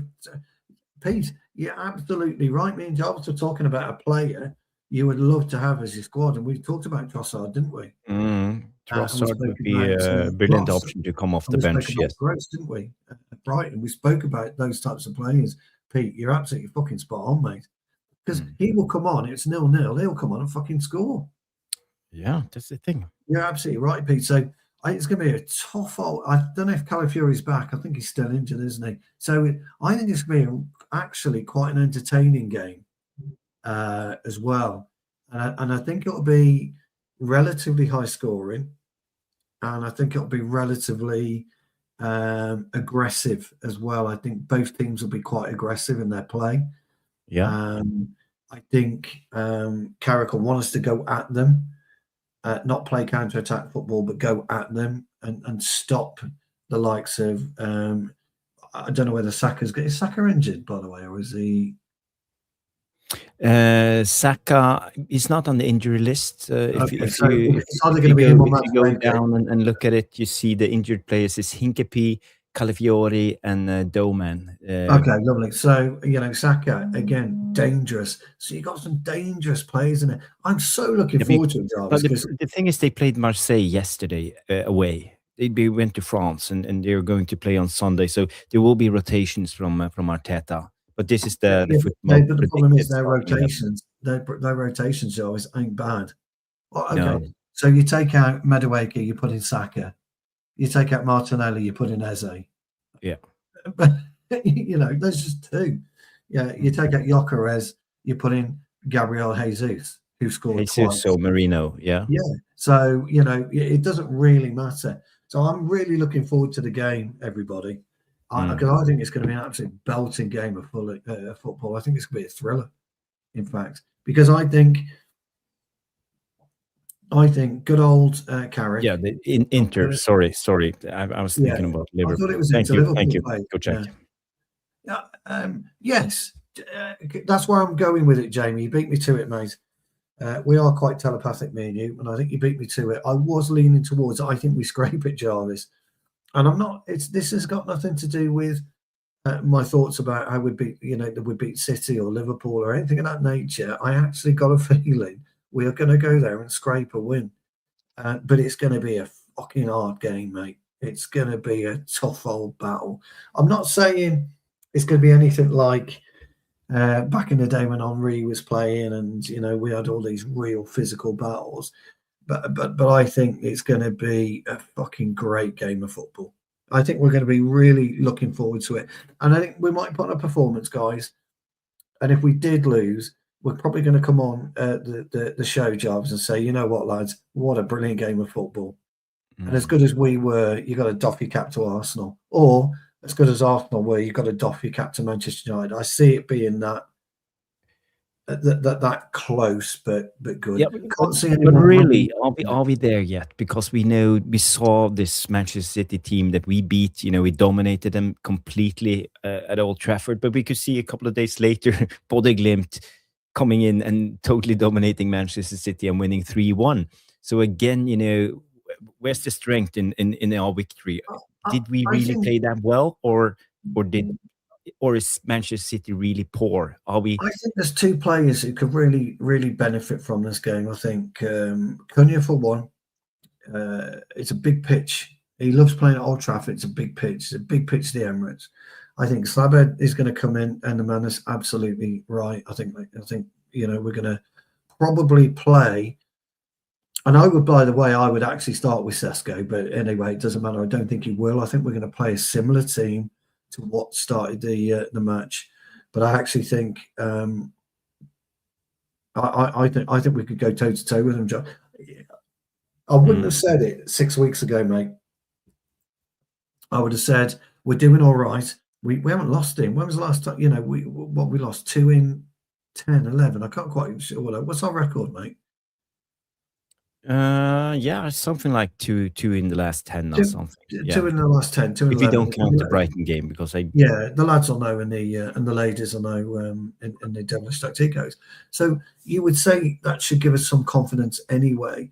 They weren't brilliant, were they? First game of the season, but nobody is. I know we came away and we lost, but we weren't brilliant. See you, Trev. They weren't brilliant when they beat us, but I've just got a feeling that we could do something on Sunday. yeah. I know it's weird, mate. I just do. I just think there's a bit of a feel good I'm thing. always cautious when it comes to this, Stu, and Oh, I'm quite of a pessimist when it comes to yeah. football, and especially Man United. I'm scarred after all these years of the last 13 Mm, years at least. I don't trust these guys. You never know who's going to show up, as someone mentioned, and I think most of our team, they can come in, they can play on vibes. It's a big game. They will be up for it, and I think we will play well. Um, my problem is, when I look at a game, if I will try to predict what's going to happen, uh, yeah. for me, let us bring up the tactical board and do a thorough tactical analysis of how we think the game will be. True, So Pete. when I look at the starting 11, this is the same 11 as we had against Manchester City. Um, Someone talking about Dallo. I don't know what to do. I don't think Masraoui is still. He could be Most Rowley won't available, but start. he was Most going Rowley to won't have start. a couple of days off after AFCON, and but he will be available for the game. So the question is, will Carrick? He doesn't know Masraoui. You haven't been coaching him at all. You just know him by watching him on TV. So will Yeah. Carrick pick him? Unlikely, I would say. So I think we will see Dallo start. Um, I think the question mark will be, what do we do up front? How are we thinking to attack? Is Mbumo the player we are going to start as a 9, or are we going to put Cunha in the 9, or are we going to put Sesko in the 9? So we have three options, and for me, I'm not quite sure if this is the right game for Mbumo, because I think both Saliba, Gabriel, Timber, White, I think they play with a very balanced defense, and we won't be able to hit them on the counter. They won't leave open spaces in the same way as Liverpool did. So it might not be Mbumo's game. It's not that he's a bad player, but not the right type of game for him. Um, I think we need a breather. I think Arsenal will try to put us under pressure, and the breather will be either Cunha or Sesko. So for me, I would go for a player like Cunha to start. I don't know, Stu, do you agree or do you disagree? I'm going to upset everybody now because I think Ahmad comes out. I wouldn't play Ahmad in this, and I totally agree with exactly everything you said. And I would run with Cunha, Sesko, and Mbeumo. And I'm so glad you mentioned Cunha because we need that breather. Yeah. We need that breather. And 100%, you are so fucking right. If you don't push on Gabriel and Saliba, they're just going to be going, oh, hold on, let me just get my book out. But then you will have to drop Dorgu, by the way. Yeah. So Dorgu is out. You've got to run with Mbumo, you've got to run with Cunha, and you've got to run with Sesko. You've got to run with those players who can hold the ball up and penetrate. Now, Dorgu's been really, really good, but it'd be great to see him come on. You know, football isn't the same everywhere you go. If you allow Gabriel, if you allow Saliba time and space at the back, they're just gonna have it easy. Sesko is big, strong. I want him here. I want him on that fucking 18-yard line all the time. That is where we've got to do. Because if you don't occupy Gabriel or Saliba, they're going to wander up. And how many goals has Gabriel scored off open play?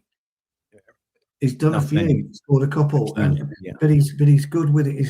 He just doesn't head the ball. He'll do a bit of a flick. He'll do a volley. We cannot afford not to have a ball carrier, and that's my only problem. I think Ahmad's a bit too lightweight for this game. personally. You've got powerful players. You've got Rice, powerful, Saliba, Gabriel. They're all powerful players. You're not going to, so it's not quite right for me. So I think that's our best 11 for this particular game.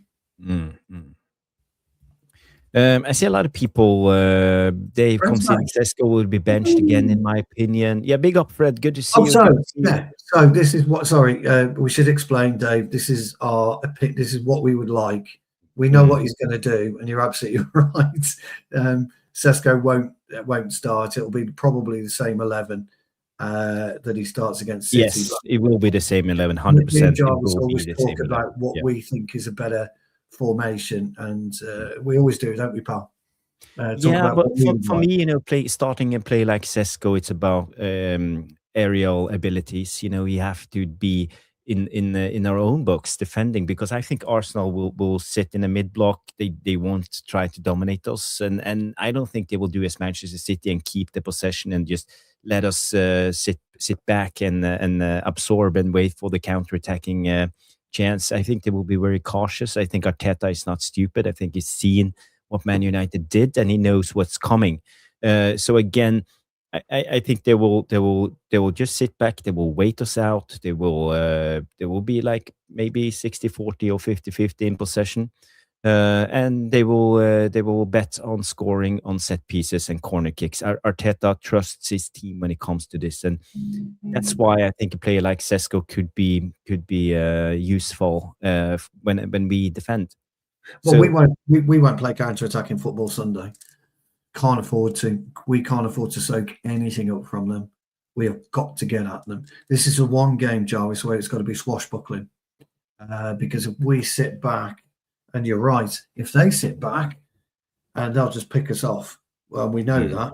So we can't allow them to sit back. If they do sit back, we've got to be at them, and we've got to be completely in their face and get an early lead. Sesko will help us on both ends of the pitch, correct?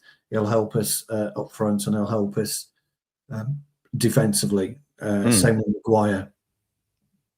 They'll help us defensively. I think if we sit back and try and play counter-attacking football, it won't be pleasant. I think two teams, I think Arteta will want to go at it, and I think we'll want to go at it. I agree with you wholeheartedly.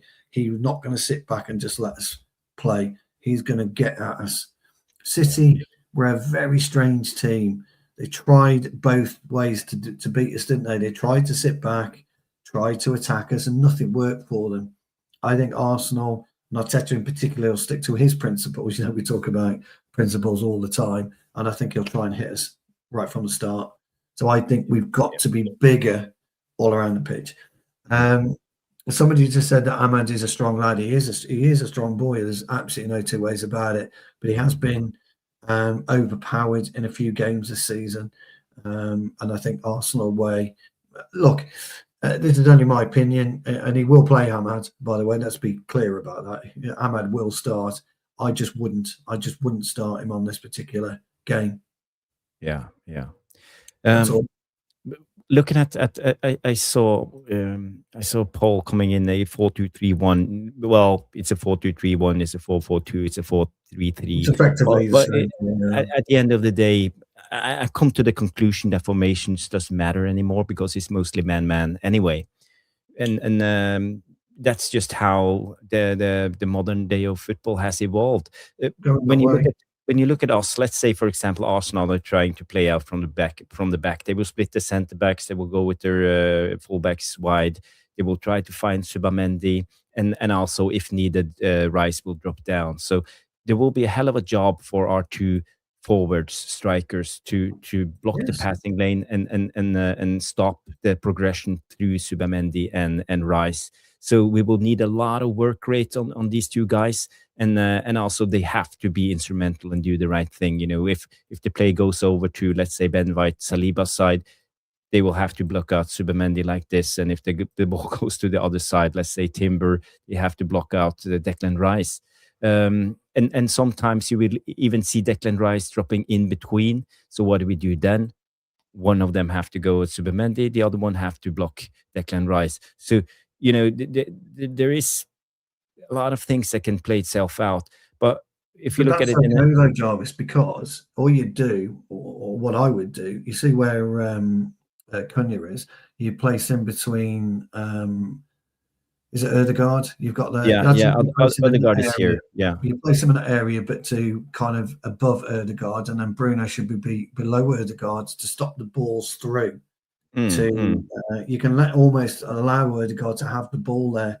You're absolutely right about the pressing. Yep, the thing is, it will be man-man. You know, Gyökeres, Casemiro, Mainu will go man-man at times, you know, because Sesko will be the main man. He will have to choose sides. So let's say the ball goes from Raya to Saliba. Then Sesko needs to drop in between the goalkeeper and the other centre-back and block the passing lane so it won't go back to Raya or Gabriel. So that's just the start of the press. Then it's Bruno always shadow pressing out Subamendi. And then you have Casemiro on Declan Rice and Mainu on Odegaard. So you know, this will be the midfield battle. I wouldn't bring Arsenal Casemiro that far though, pal. but the problem is Arsenal will invert one of their fullbacks on the opposite side to try to create an overload. So then we have to rely on a place like Mbumo or Ahmad, who plays on the right, to follow and do the defensive job, and the same on the other side. Let's say Dorgu is the guy who starts. But I wouldn't let them do that. Why should we let them pull us apart like that? Well, you know, we are not setting in a formation. This is the press play for us and how we are going to solve the Arsenal conundrum. I wouldn't do that so much because I'd still have Casemiro in and around the penalty spot. Penalty spot. What the fuck am I talking about? The centre spot. That's where I'd have Casemiro. And I'd have Mbumo push slightly back. I'd push Casemiro in and around here. And then depending on then they will have a man and free man who can have that there though. Progress. I'd take the free man there. Then we can just drop back. Either it's better for us to just drop back and sit in the midfield block then. If you're going to press or not.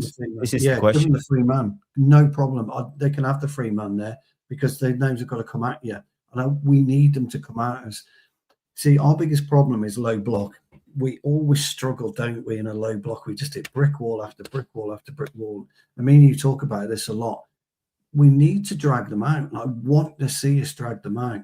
So having a single free man in the middle of the park in that position is okay for us because we should be able to set ourselves so we can be a bit more compact. And that's how I would want us to play. Here's the thing, though, pal. Here's the thing, mate. And this is what annoys me.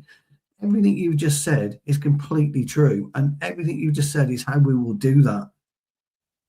But when we spoke about this on the City game, we both came to the conclusion that it would be a hybrid press. And it was actually, because you spoke eloquently about how we stopped Rodri. Yeah. Which we did. And I spoke about putting, you know, whoever plays up front has got to run the entire length of the 18-yard line, which we did. We pulled that hybrid system off. I don't know if we can do the hybrid system here too much, but I don't want to see us dragged around. I want to see us be a bit more stern and steady and allow them a bit more space deep in their half, because when they come onto our side, that's when we need to be super. Okay. I get it, Stu. So you would prefer a mid block, but you know, I'm just explaining how we will try to solve it if we go with hybrid. Right. Because we have to bite sometimes. We can't just sit back entirely and just wait for them. Sometimes you see the triggers and then you go. Yeah, because you know, this is football. You always have to have several plans, and you have to go with how the play evolves in front of you. My worry about that, and as right as you are, pal, and I know you're right, is speed on the wings. Their outlet speed, their outlet pace. Martinelli and Madueke, yes. Yeah, Madueke particularly. I'm not so sure about Martinelli. He's not is he that quick? He's quick with the ball. He's quick, he is, isn't he? Yeah, that's my only issue. But I know everything you said, pal, is absolutely right. But I don't want us to get dragged around. That's all I was. The point I was trying to make, mate. Yeah. You make a good point, but okay, let's adjust. Let's say Yes. we sit in the mid block then. Yes. Arsenal starts with the ball. We have Sesko and Bruno surrounding Madueke. No, Subamendi. They will have Superman, their yeah. back four in intact. Oh, let me just remove this, and we move Timber out to the That's it. left again. Yeah. So again, okay, they split their centre backs. They start the show. So Yeah. we have Subamendi and Declan Rice. We have Odegaard. Yeah. So we have to go something like a man-to-man thing again on their midfielders. Yeah. I don't see us, as you suggest, having Casemiro in front of the two centre backs because I think Declan Rice is too clever, in his movement. He will never just stand there and hang around. It's just sort to say. So maybe we will see something like this, and this is where I think we should do something like this. We should play narrow. We should force them to play around us, and Exactly. Sesko and Bruno's job will be to take out Subamendi again Exactly. in the Exactly. same sort of way as Manchester City as a City game. So let's say if the ball goes out to the fullback, Dorgu will be there ready to jump, Correct. push, Yeah. and press Correct. hard if the trigger is there. If not, we just wait. Yeah, exactly. Yeah, exactly. Allow them to come on us to a little bit, but as soon as he gets into the shaded area, the shaded green area, you just put Bruno. That's when you move to him. That gives Shaw time to come up against Madueke or Saka. Same with Mbumo and Timber and Dallo and Martinelli. Absolutely right. The biggest issue, as you pointed out, though, is going to be Sesko and Bruno. They cannot let up on making the move out wide and blocking off Zubamendi. That's how I would my like. My only worry with see that, Sesko, I'm not quite sure how defensively minded Sesko is if this will be the job if we set up in the mid block, because we have to rely on two players, Bruno and the other one, to actually do the right choices in Yeah, the thinking Ahmad.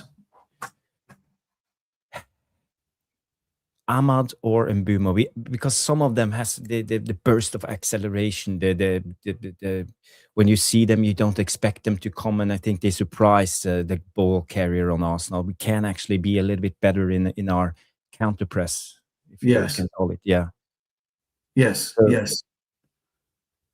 So basically, it's just what you prefer. Do you prefer Sesko helping out in both boxes and seeing the game being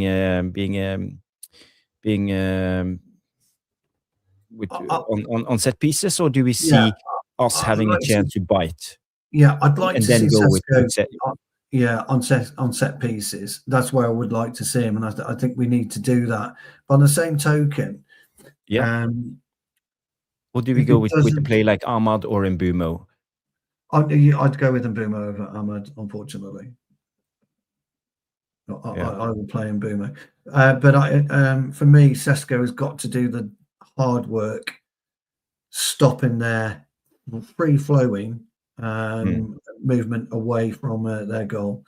And that's why I'd like us to set up in that kind of formation. But I 100% know what's going to happen. And the way you described it is how it's going to happen. We're going to get pulled because we're going to be quite high on our press. We are going to get pulled in a instance like this. For example, if Ben White is on the ball, we will see Timber invert.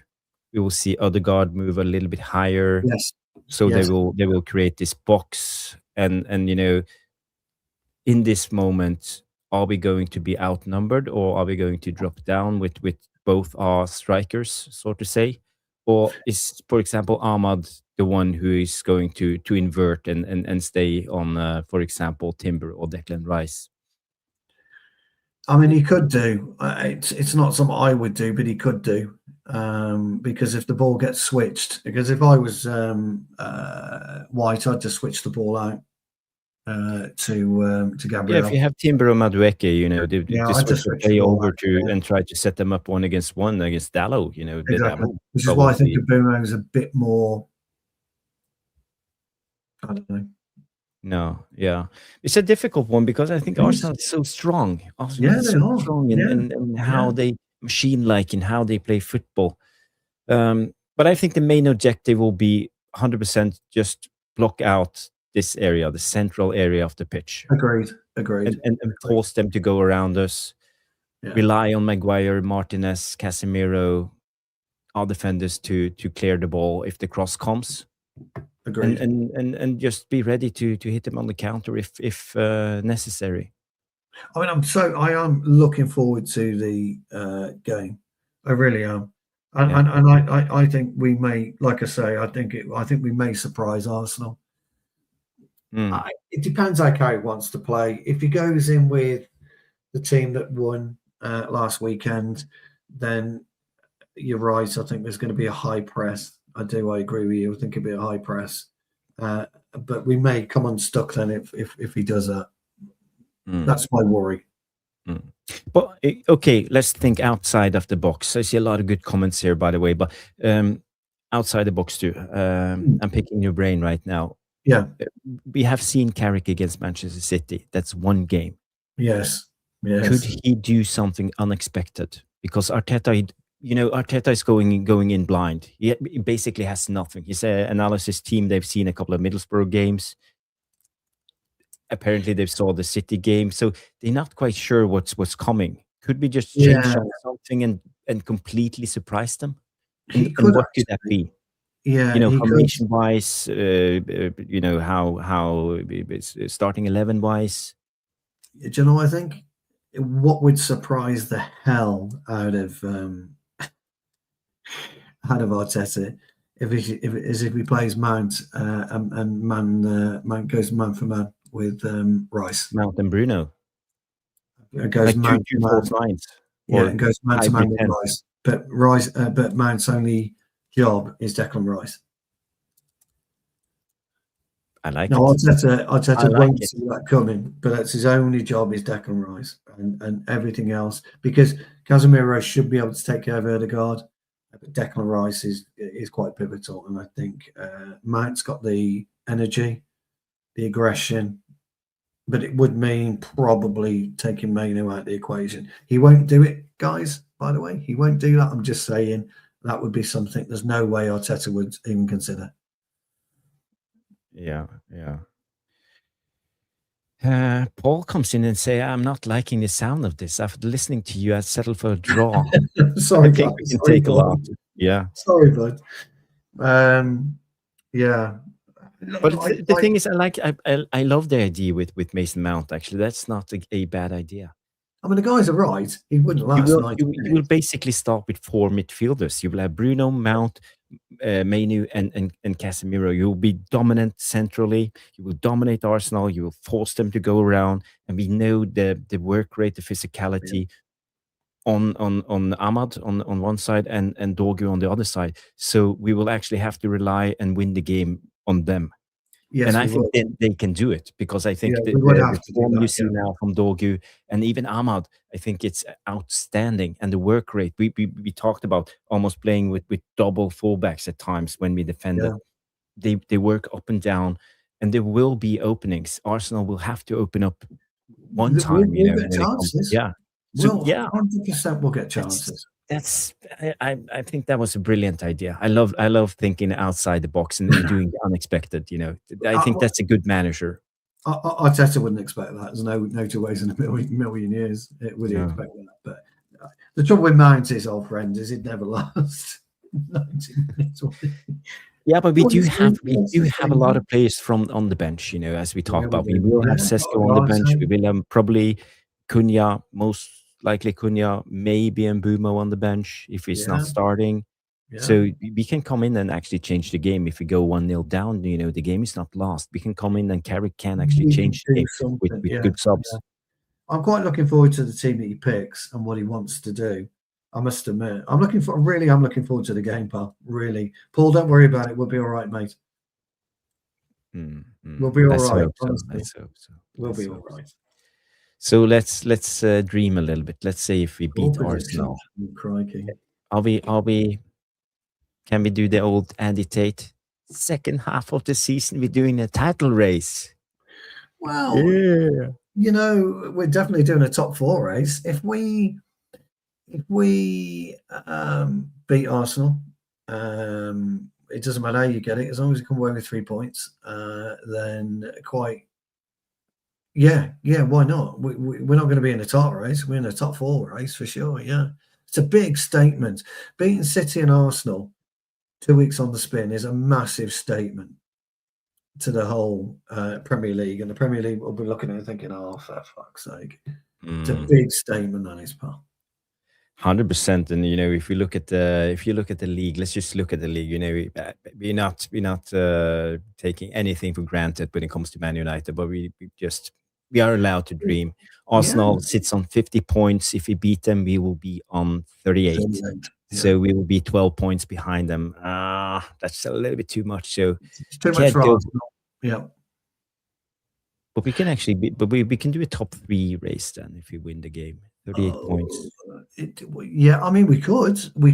I think we could easily finish above Liverpool this year, guys. Easy. Yeah. If we get it right, we really could. But ultimately, our problem is the same as Liverpool. Actually, I didn't realise Liverpool had drawn so many. Yeah, 4 draws in a row. Yeah, same as us. We had 3, didn't we? Yeah, but okay, let's not get ahead of ourselves. Let's not. Now keep it. Score prediction. What's your score prediction, my old mate? I think we will get away against Arsenal. Arsenal is a strong team, but I think there will be goals. I think we will give them a fight. So let's say 2-2. I think there'll be goals, and I think we are going to scrape it 3-2. 3-2. 3-2. But this is how it works. I'm the pessimist. You have to be the optimist. I've got to be the optimist. I think we're going to win 3-2, but I think it's going to be a belter of a game. Absolute brilliant game. It's going to be. And, sometimes this is where players have got to stand up. And, I want to see these players stand up. So, absolutely. Really looking forward to it. Can't wait. Yes, we're looking forward to it. By the way, guys, we are on 57 likes. So thank you, everybody. Yes. Thank you so much for helping us out. And if you haven't smashed the like, now is the time. Do us the favor and honor and help us out and smash a like. The score predictions is as follows. Dave comes in. Carrick Faith 2-1. Big up, Dave. Being optimistic, we have Cash coming in. Cash Avame 1104 coming in and say it will be a 1-0 win or loss. Okay. You can't sit on the face. No, sit on the fence. Sit on the fence. No, there's no sitting on the fence. You have to pick one. Or you can say a draw. Fred comes in and say 3-1 United win. Big up, Fred. Love the optimism. Jarleman Mean, he's like me, he's Norwegian. He's a little bit of a pessimist, but even Jarleman Mean comes in. 1-0 United. We are playing with everybody behind the ball. I don't think Arsenal will break us down at all. Not a bad shout. Not a bad shout, yeah. We have the optimist over the biggest optimist of them all, and the madness comes in and say Arsenal 1, Manchester United 4. Thumbs up, 100%. I would love that. That'd be amazing. I see we have a couple of questions. I promise you guys. Let's do the last one. Boxing Straight Talk comes in 3-1 United. Retro 77 comes in and say 3-1 United. And Mbumo to Bruno Fernandes 1.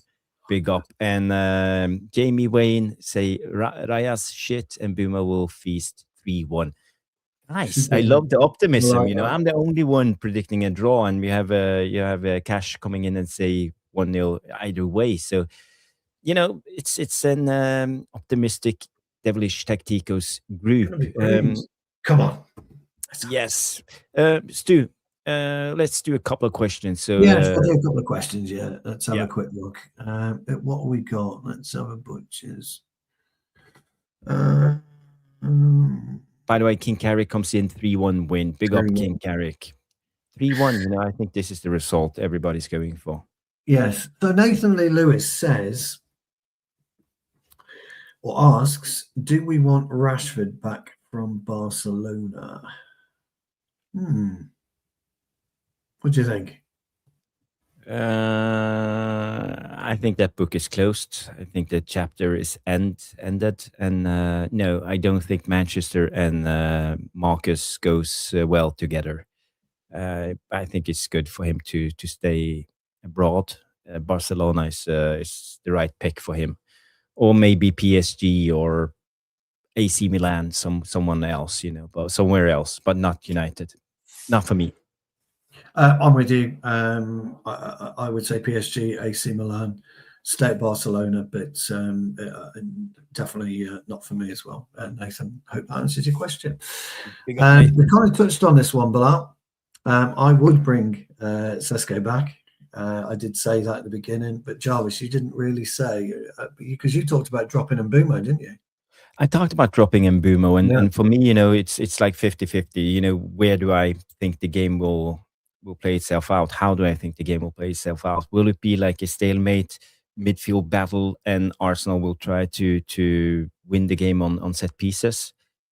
If that's the case, I would go with Sesko.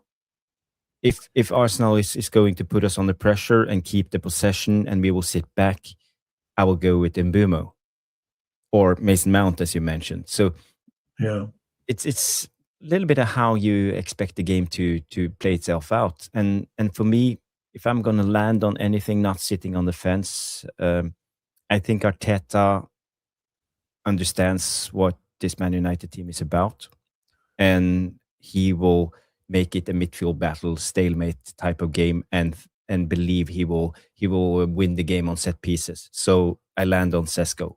Yeah, he won't be looking forward to it though, Arteta, I can tell you that. I land on Sesko as well. Thank you, Bilal. One quick question as well. He says, does Leach start this?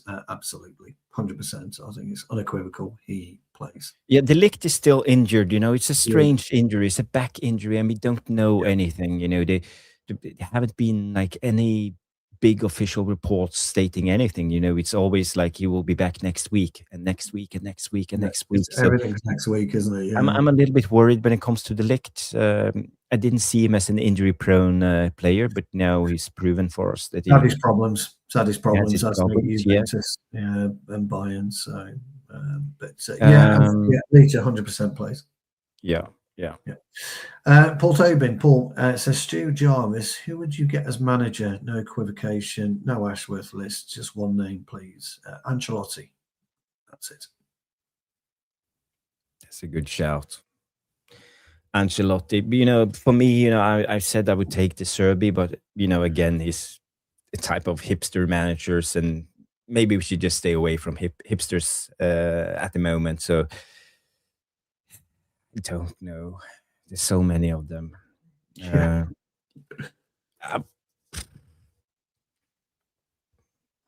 Iraola. I think he would be a sensible guy to bring in. Yeah, to be fair, I like his training methods. You've been talking about that for a while, though, mate. Yeah. To be fair, so no, that's a fair comment. Thanks, Paul. That answers your question. Very quick one for us. Amount on 250 a week. Is he worth it, Jarvis? Wow. No. He's overpaid. That contract was a big mistake, and he only had 1 year left on his contract when we signed him for 60 million. Correct. What a madness. So yeah, absolutely not, as Jamie Wayne says. No, agreed. Fred the Red MEFC, good to see you back, old friends. Cole Palmer is feeling homesick and wants to return to Manchester. With the wealth we already have in his position, would you want him? And who parts ways to accommodate him? We actually spoke about this a little bit earlier in the show, Fred the Red, and I turned around and said he's got something like 7 years left on his contract. It's an undoable deal for us. A fantastic footballer. Would he do well at Manchester United? Absolutely. Who you part ways to accommodate? And that's a tricky one for me. And where would you play him? Because we're stacked in that area completely, as you quite rightly said. So, Mount would have to go for me. Mount plays as a 10, so I'm quite good with that. Mount would have to go. We just talked about 250k a week. No one will pay 250 for Mason Mount. No, not You know, anymore. even if he qualifies for the England World Cup squad and becomes the top goal scorer of the tournament, Yeah. no one will Not pay a hope in hell. 250 for Mount. Yeah, but it's a tough deal to do with 7 years left. Chelsea can just demand what they want. It's ridiculous. Great Grace question. comes actually in and say if Mounts is on 250, Dallo should be on double. Yes, Big Grace up would. Grace. By the way, Grace, go Absolutely. back and watch. I actually defended Dallo. He did. Roughly 45 minutes ago. So He did. He did. Grace got a question. We got one more after that from Yala. Guys, who would you rather see, Cunha or Mainu, replace Bruno in the 10, or do we need to buy someone? I think I'll reserve judgment on Mainu till the end of the year. I see Cunha actually, Grace, as a better 8 because of his ability to drive and carry the ball. He carries it from deep brilliantly. It was immense against Liverpool. He was brilliant when he came on against City. That wasn't difficult, by the way, because City they were cooked by then. But he's been fantastic in occasions when we've been really under pressure of winning the ball back in deep positions for us and then driving to get us up the pitch. So I think he's probably a better rate. So I would have to lean on Mainu as a 10.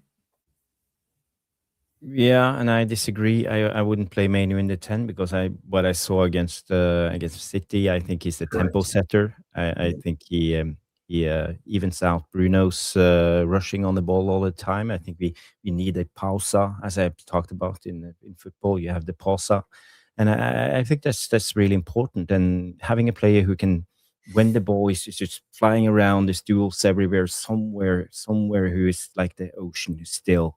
Who's composed, who can actually use his technique, take down the ball, and create and do something with it. Yeah, I've spoken so many times about Sander Berge. I think this is one of his best qualities, and I said that we need a player like that. But if Mainu can do this in yet again, I will start believing we have found our man. So I will play Mainu deeper. When it comes to the 10. I see Cunha is not the replacement. So I think we need to buy a new player. Like Angelo Stiller. I saw someone mention Stiller in the chat. Good player, Stiller. Yeah, I quite like him. Great. That answered the question. We've got 2 more. I'm on a tight schedule now. Question to both. This is from King Carey, by the way. Big up, King. One of these players in today's team, who would you pick? Cantona, Keane, Robbo, or Hughes? Mine's dead easy. Who would you pick from Cantona, Keane, Robbo? Oh, yeah, I know who you will pick. Yeah, there's only one player. You will go with Robbo. Yeah, exactly. There's only one player that gets in. He was everything to us. It's Robbo. King Carrick. Robbo. That's the only answer. There is no other answer. Great question. In today's team, that's a question. Today's team, yeah, it's still Robbo for me. Because Cantona is the type of flair player, and they don't exist anymore. They don't. So it would be either Roy Keane or Robbo. Well, on goal threat, I will go with Robson. Yeah, he I could agree drive with Jarvis from up the pitch. Yeah, Cunha's as close to Robbo in terms of what he tries to do, but Robbo delivers it better. Good question. Player. Good question, King Carey. Big up. Final question from Yala Malmeen. Oh, interesting. How fast is the Arsenal defence if they are as slow as City and Bouba Ahmed Dorgu needs to play? They're not slow, are they? I believe. Isn't Timber quite quick? Timber is quite quick. Saliba's not a slouch, is he either? Well, both Saliba and Gabriel is really good at reading the game, and almost like Van Dijk-ish when they. It doesn't seem as the quickest one, but I think their top speed is quite high. So, but it's a good shout, Yala. I think both Ahmad and Dorgu needs to play. Yeah, but as I said, it depends on the game. But just close the central area, rely on Ahmad and Dorgu. Yeah, but they are Yeah. quite. They're as quick as I think any defenders in the Premier League. I think they're as Mm. quick as aren't they? They're up there. Yarn, I love that question, by the way, because it got us thinking. That's a really, really good question. Jarvis, you're in trouble with Grace. You go Dalowitz 6. Explain yourself. You're in big trouble. Sorry, Grace. Sorry. Final question, ladies and gentlemen, and it is to Jarvis. Okay. Do you have add-ons? As I Ads never on. get ads on. Sorry. Do you have ads? Yes. As I never get them coming onto this channel, and don't get me wrong, I hate them. But if it means the channel is pushed up the algorithm, then I'd put them on. Well, we do have ads on. We've turned them on less often, didn't we? Yes. I turn it down because you guys it's a very generous audience, and you give donations, so we don't need the ad money, so to say, because I know it's a pain in the ass when the ads always comes up during the live shows. Especially when somebody's talking and then oh no, it's a fucking ad. Yes. So I'll try to keep it to a minimum. That's the thing. We do. But, we just this. If you guys, all of you, do us a favor, we will keep it that way. Just smash the like and watch the show. That's all I ask. That's all we want. Yeah.